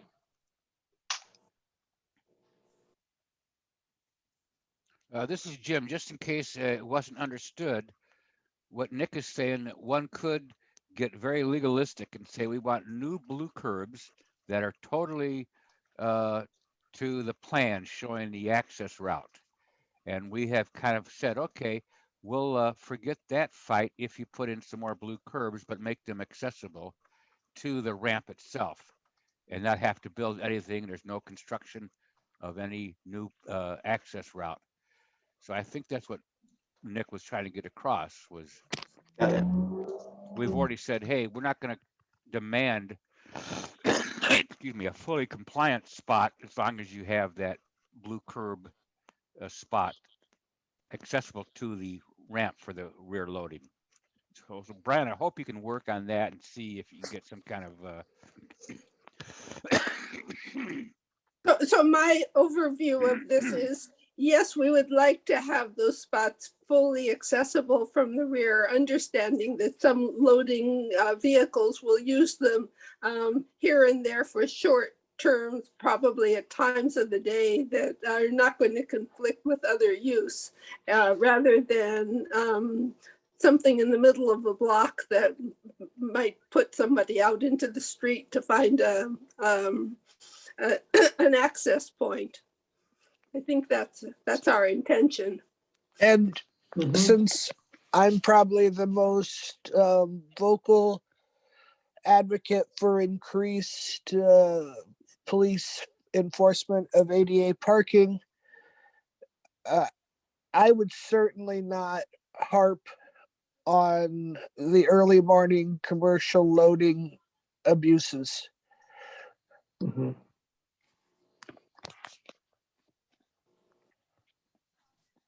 We got Okay, a well, lot this of is really, lower really hanging great. fruit.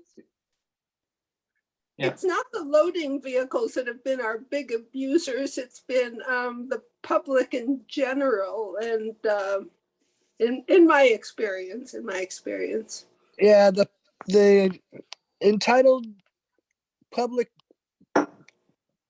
motorist and the prime time use and abuse by valet parking operations would be the bigger problems.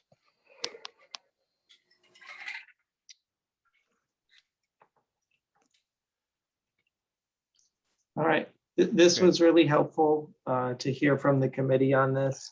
And I'm not going back to the drawing board because I think we've made good progress. I'll sharpen my pencil and get out there maybe again with Derek and, looking through this renewed lens of need for basically what I'm calling it on the other side of the intersection. We'll see where we can locate some of these and hopefully get one or two of them installed quite quickly and begin to observe utilization and whether or not there's much of an impact on the loading and unloading. And hopefully the deployment of these spaces can grow from there. see who complains. That's what I'll do. And Hey, Brian, and Nick, yep. on this subject, there's up around the Arlington during COVID, a blue curb was moved across the street from the Arlington Theater onto Arlington Avenue. And we have a situation there where the curb is too tall for a side loading ramp to work there, but it does work well for a rear loading ramp because Okay. it's there, as you say, the other side of the street. Mhm. Is there any way to raise the gutter height? Maybe put in a drain underneath some resurfacing to make that so that the crown is really severe there on Arlington Avenue, and that's what leans the vehicle into the gutter. And if we could somehow level that out and provide for drainage going underneath the leveling effort, that would be a huge improvement there. I don't know if that's possible technically. It may be.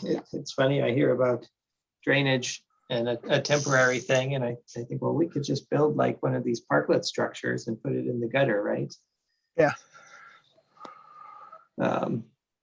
I'll probably talk to Jim Dewey about that and see what could be done. It's a total retrofit, but if there's a space there and it's in a good location and it's not functional for you, it's not functional for others. And if we like the location, modifying it may be better than saying, well, it's totally non-compliant, so let's remove it altogether. And then other people, who it works for lose out, and that's not what we want. I really liked it better when it was in front of the Arlington. Well, Mhm. this is Suzanne. In that case, maybe the adjustments can happen on the sidewalk, not in the street. Maybe the sidewalk could be lowered for that area. That might be easier than dealing with the street. I feel like that would be a much bigger project. But Well, We'll maybe take a but- look at it. Yeah, that's for the public works to decide. Yeah. Okay. Thanks for looking into this, Brian. I hope you can get some more on the after you cross the intersection. Is Cliff still on the talk? Looks like it. I am. Okay, I want to say something here real quick.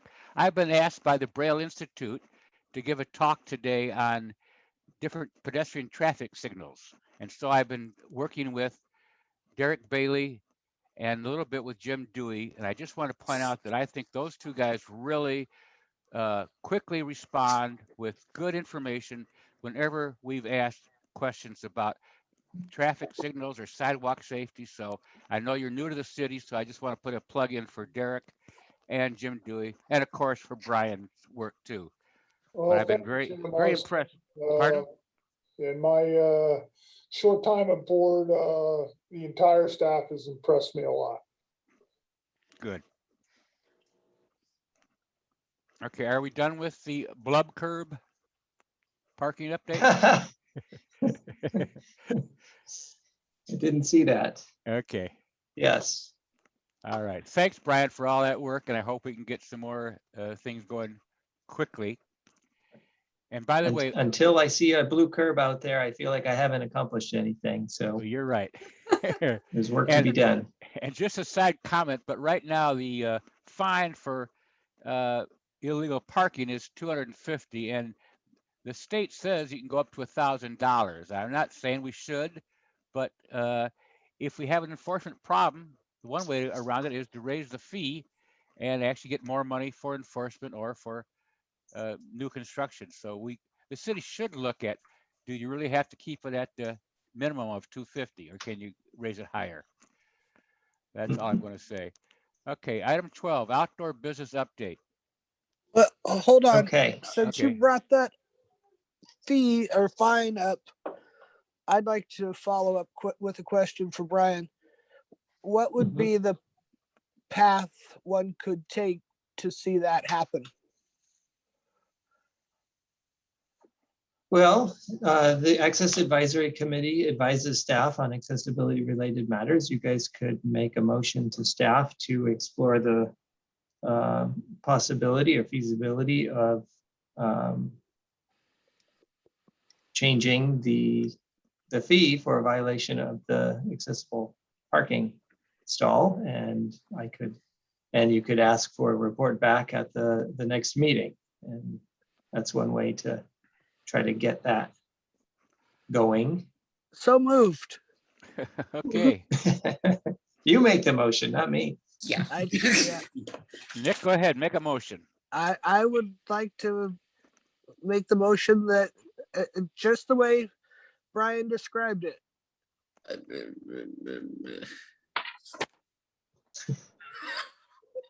And I'll second that motion, that we have a committee to look and see how we can adjust the fee.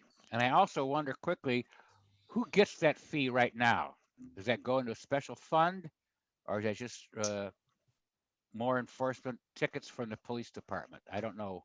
That can all be part of what gets reported back to this Okay. committee. I don't have the exact answer Okay. on that. Thank you. So are we okay with a legal motion then for this? Are we okay?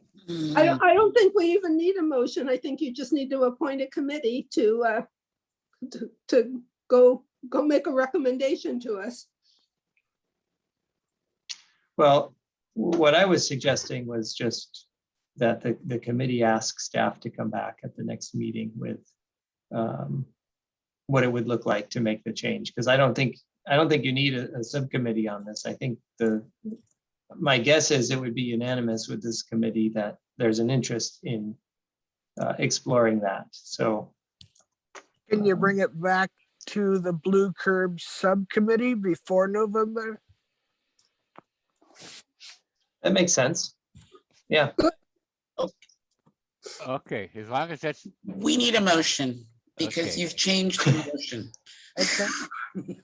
I move Please. that we request staff to look into increasing the fine and also find out where those fines go and come back and report to us. And in the meantime, also report to the Blue Curb Committee. And if possible, give us the number of tickets that were issued for blue curbs in the past couple years. I think we've seen that report a while back, and we have a standing request of SBPD to come back and report on that. But do we get those reports? I think I reported that at the last meeting. I believe that's true. Okay, can we move on then? Wait, Okay, there was a second motion with no second and no vote. Are you making a motion or are you not making a motion? We are, Okay, and I'll second it. well, thank you. roll call, please. Mr. Marston? Yes. Mr. Coons? Yes. Ms. Silver? Yes, And Ms. Tejada? Yes. Thank you so much. All right, good work, folks. Last item. Future agenda topics. Discuss and make suggestions. Yeah. Mr. Marston? Not quite. not quite. And number 12, outdoor business update. Receive an That's right. How update could from we the forget? ADA coordinator on outdoor business operations in the public right of way.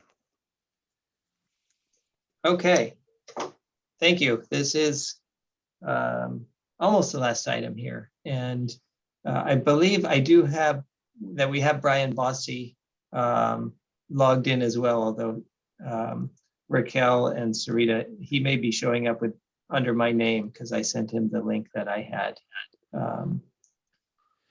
So just FYI on that, if there are any questions, he may be available to answer. So somebody unmuted, is that the other Brian? That's me, the other Brian. Okay, perfect. Well, I think you're the other Brian. I'm the Brian, you're the other Brian. Okay, yeah. Great. Okay, so Brian Bossy is here and can answer some questions. I've basically just plagiarized his update that he provided yesterday to the Downtown Parking Committee. So I'll go through these slides, but really he's more informed and able to answer questions that you may have. But go ahead to the next slide, please. So just this says history. It's a brief history because if we really rewind this back, we're going all the way back to March of 2020, and some of that history I'm not sure we necessarily want to relive. But starting with June 22nd, council made the direction to clear sidewalks and enforce accessibility requirements. Basically, unless a business was operating under an existing outdoor dining license agreement, that they needed to pick up their stuff and move it out of the way. And some members of the committee participated in that council meeting, and I think that was influential in the decision that was made.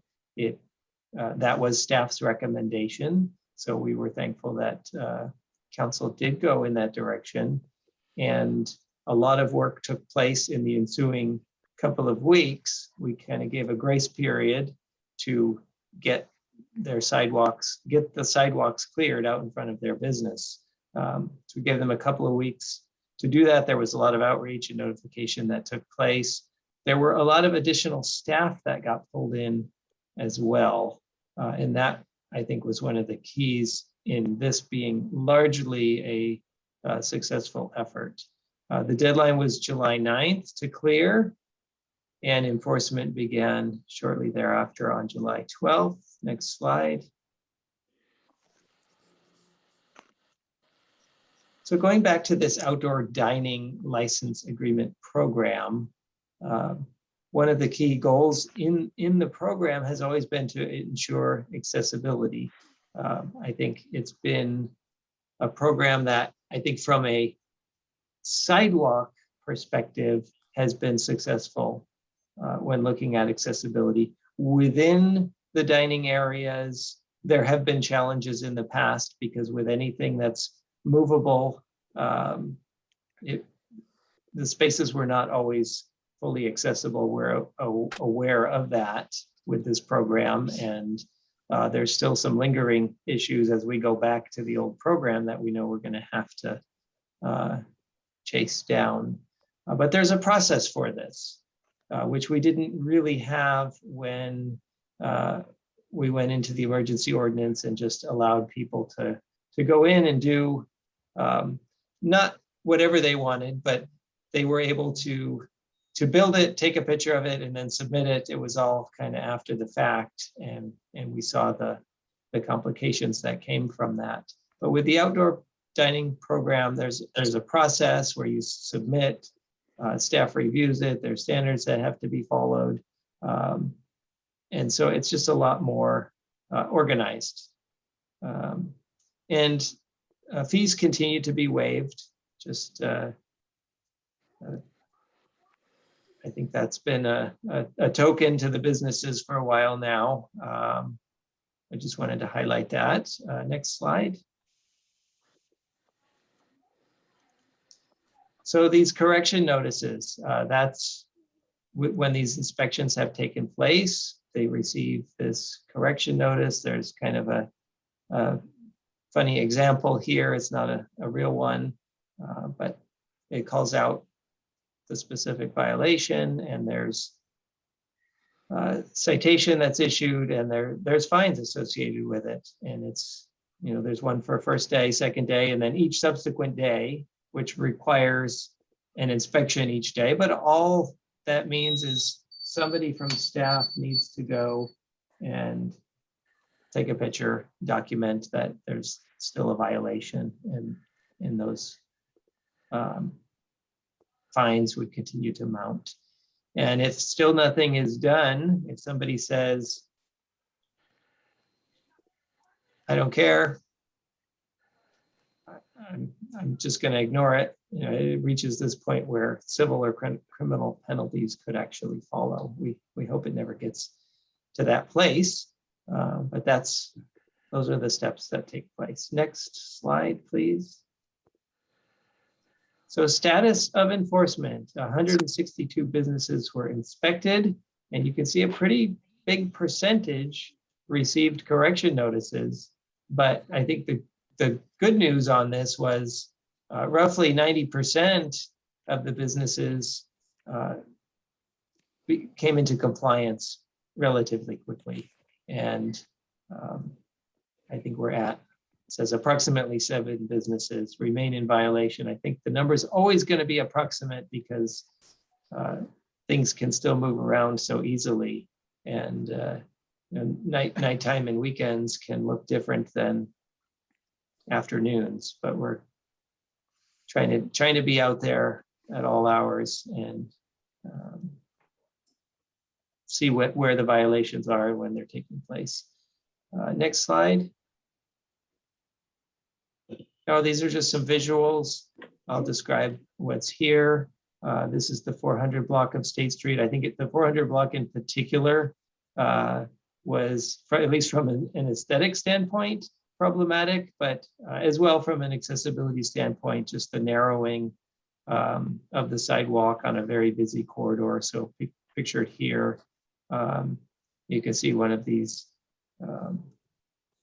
parklet structures straddled the sidewalk and went out into the street. And due to the council action, they needed to basically cut that back and open up the entire sidewalk area as it would have been before the emergency ordinance. And they did that. And clearly that path of travel is much improved as a result. Next slide. This is the 1200 block of State Street, where pictured here is a dining area that is just kind of scattered throughout the sidewalk. And if somebody were to try to navigate this, and if they were visually impaired, it's essentially a slalom course that they would have to navigate, and they unfortunately could end up interfering with somebody's meal, which is not what you want to have happening. So that space that we see here on the 1200 block, everything's been taken out of there. And again, the path of travel is much, much improved. Next slide. So we've been talking mostly about State Street every time we meet, but it's not just State Street where we have these issues. And pictured here is on Coast Village Road, where some tables, heaters, and different things were placed on what was already a narrow curb face sidewalk, essentially reducing the, you can actually see it. I don't know who was able to capture this picture, but there's a wheelchair navigating that, and they've got, I would say, a few inches to work with on top of that curb, which is not a situation you want to put people in. So in this, at this location, that's been cleared. And again, the path of travel greatly improved. Next slide. So next steps. And I think maybe at this point, I'll have Brian just jump in if he's available. I know he's listening. Oh, and it actually says Brian Bossy now. So if you want to take over from here, I'm waiting to see if he unmutes. There he goes. That would be helpful. Thank you, Brian. Sure, no problem. So the next steps that we plan on doing are continuing our follow-up enforcement of the unlicensed sidewalk usage. As the numbers showed in the previous slides, we had a great deal of compliance, which is great. That's what we want. We're looking to educate and then for people to comply. And so that compliance has been a good thing. As you also saw in that previous slide, there are still a few outstanding violators who we will be working with to get them to come into compliance. And if need be, that will be referred to the city attorney's office. We'll also be doing some additional education and outreach, continuing to do that regarding accessibility requirements, and then begin a targeted enforcement of our parklets and enclosure accessibility. So this first effort was definitely geared towards the sidewalks as directed by City Council. And our understanding is the next phase of that will begin more of the enforcement of the parklets and the enclosures actually on State Street. So those expanded business areas on State Street. So that's the plan for now. And I'm happy to answer any questions if you do have them. I know, Barbara, you've already seen this from yesterday, but happy to answer any questions you folks have, or do my best to answer them, I should say. I just have one comment, and I'm a little triggered by the notion that we're still working on educational outreach. We're way beyond that. That just infuriates me. This is Jim. I have a few comments.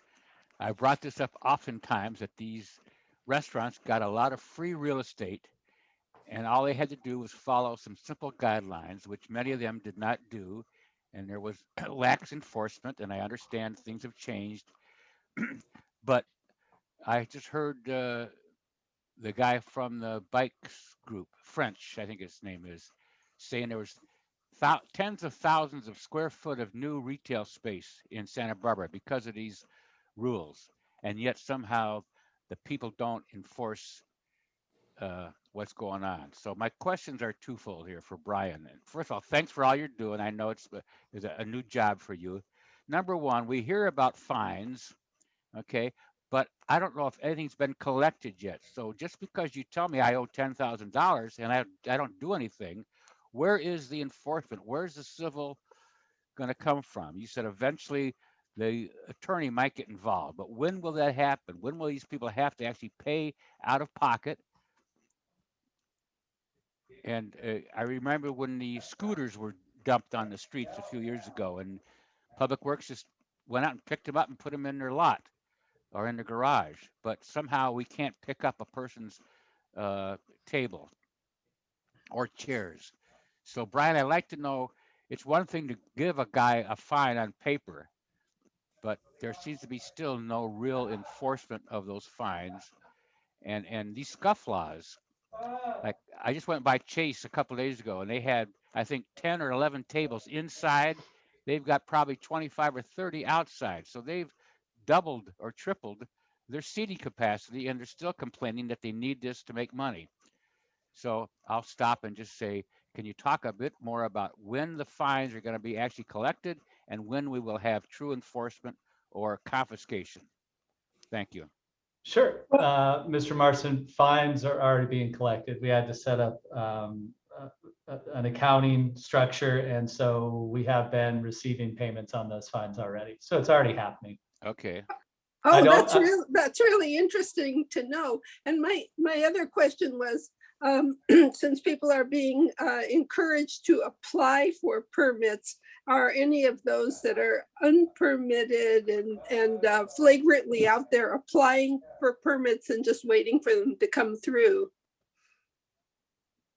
So the permits are just for the outdoor dining license program. So I don't have the tally on exactly who is applying for those or who has applied for those, who didn't previously have them before.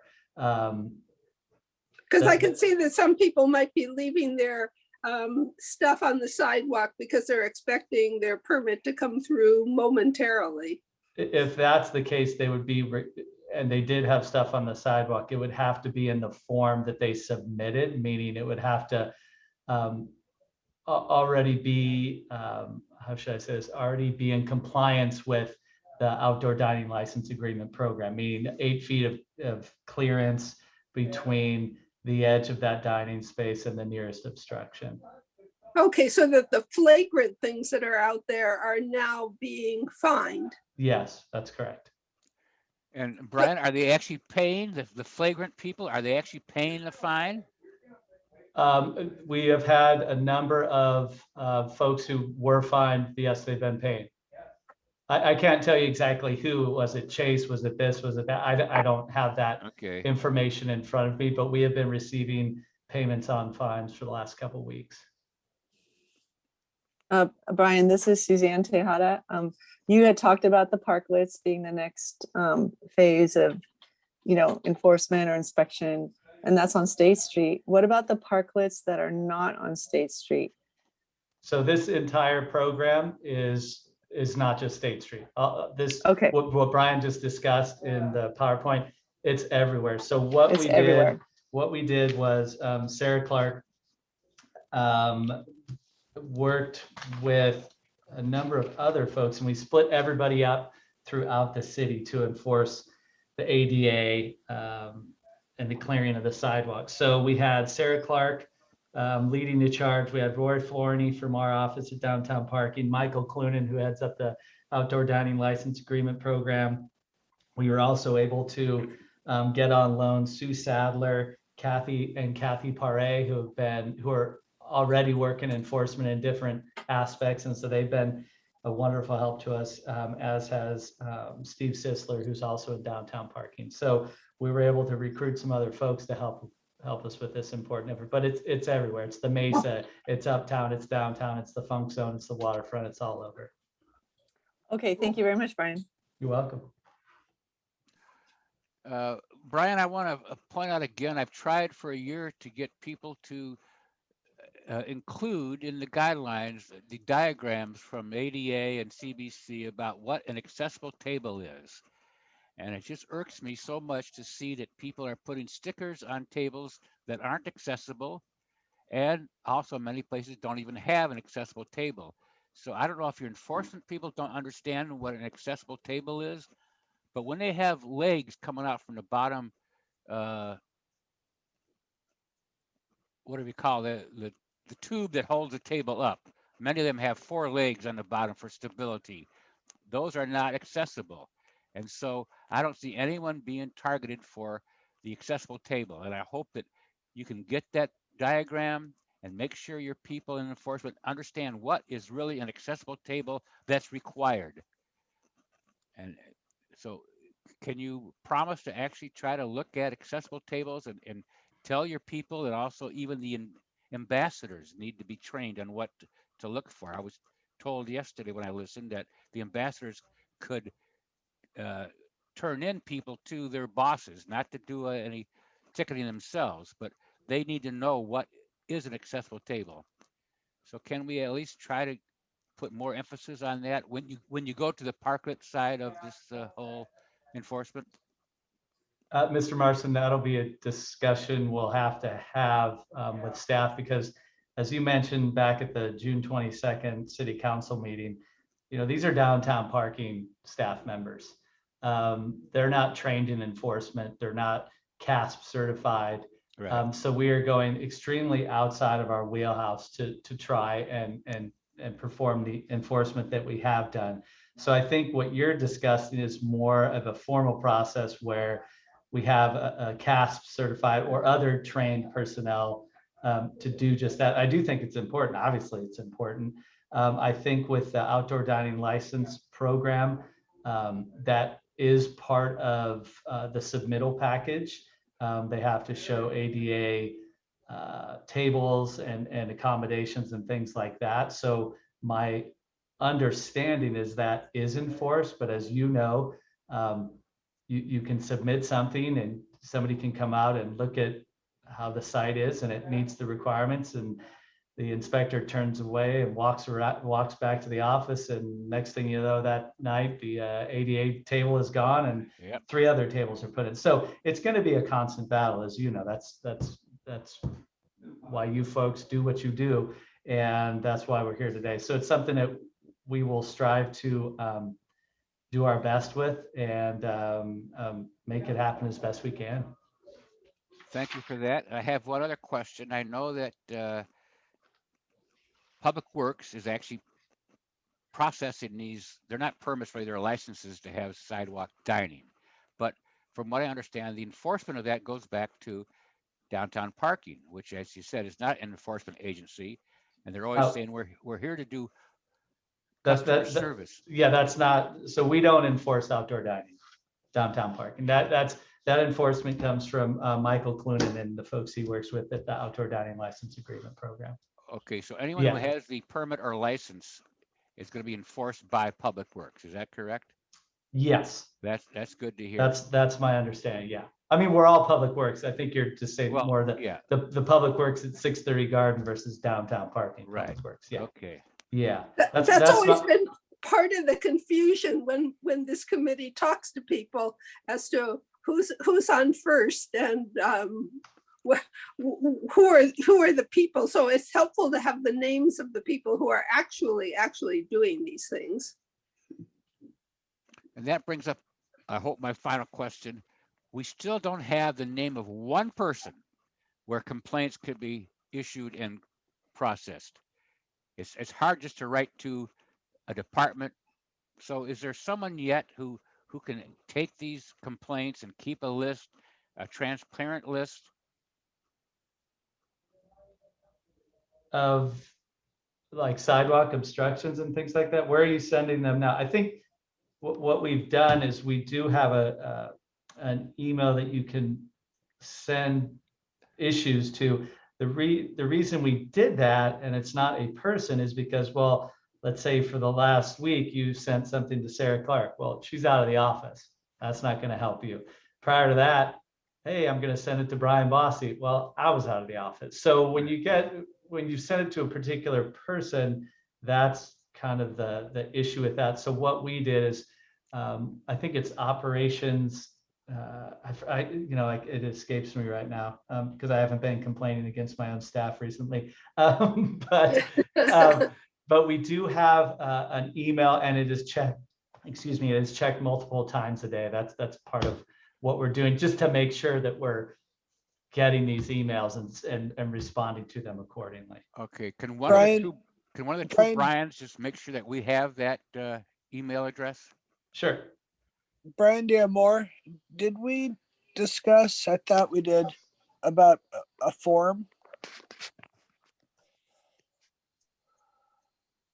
on the website? We do now have online a form for just general accessibility related concerns that ends up, I think it ends up in the ADA at santabarbaraca.gov email address. But that can be used for almost anything related to accessibility. Okay, thank you.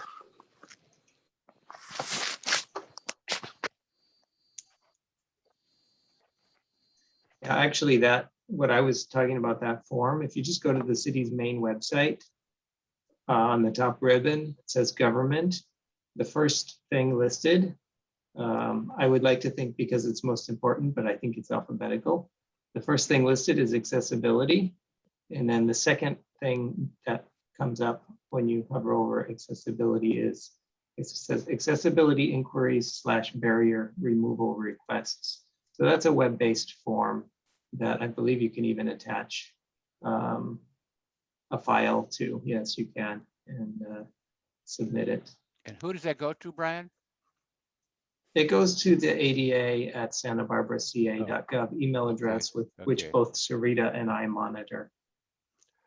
Now, So, Brian Bossy also said there was a place that they're following up on. So can we get that email? And also, should we go to the downtown parking outreach, or should we just go to the ADA outreach? Which one's the better place to complain?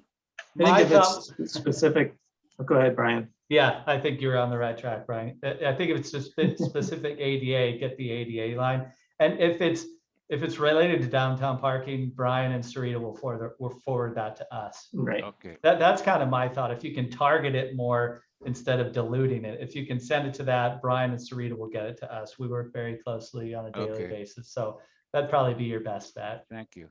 And I am glad you've hired all those new people. I know it's been really a hassle there, but I'm glad you're stepping up to the plate, and I appreciate your work.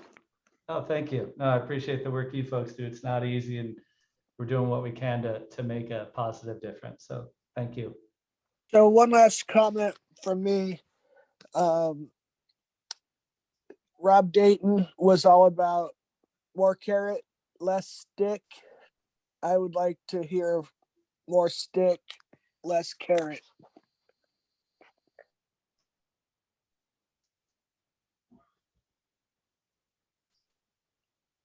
I agree. The whole thing that Nick mentioned about we're going to educate. It's been 15 or 16 months. They haven't heard the lesson. It's time to use the stick. Like I said, they get free real estate to run their business, sometimes more than they had inside in the first place. So If they are being fined and they're paying their fines, apparently there is some stick. We just don't know who, how much, what, but to be revealed. yes. I'm going to have to leave this meeting by 12, which would mean we wouldn't have a quorum anymore. Okay. And Brian also has to leave by 12. Is that correct, Brian DeMore? That is right. Okay. Yep. So I think if I could just say something, I like number 13, future agenda topics. I think this is very important. It's great that we can keep on an ongoing list of topics to cover, how best to do this. So maybe, Brian, you could just send us some emails and ask about this and move this to the next agenda. But I think it'd be good if we could start to send you a list of things we need for future agenda topics. Would that work for you, Brian? Yes, I think I could send something out to the whole committee, and we don't want to turn it into a committee-wide discussion, but if Right. individually you reply to Sarita and I and say, here's something that would be interesting, then we will see if there are certain items that are kind of rising up in significance. And then that's something, Jim, when you and I meet, because we're slated to meet every month, we Right. can talk about what we're seeing as key items and pick out some of those for future meetings. That would be great. So you'll send that out, and I'll just say that the date of the next meeting is Friday, November 5th, 2021 at 9:30. And I will, Mr. Chair, yes, Accessible Santa Barbara joined us late to this meeting and he has raised his hand. I am not sure if he would like to speak. okay. I will let Raquel set the timer.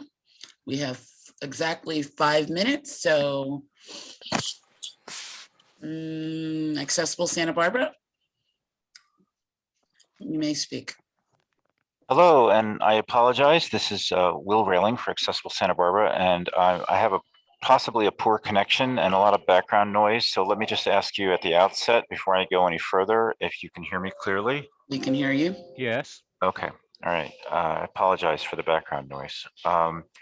So I have some questions and comments on the business use of the outdoor. And I was not on the meeting as was indicated, so I apologize if there's anything repetitive that's already been addressed. So I noticed that there's been an email address set up, ADA at Santa Barbara, and I think that was a great idea.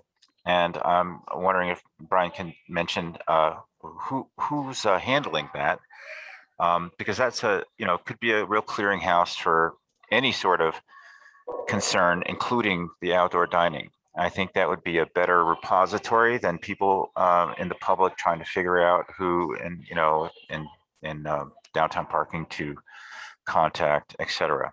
On this enforcement issue, I've been very concerned because staff has done an amazing job. It was a great, as was mentioned, accessibility advocates did a wonderful job at City Council communicating their concerns.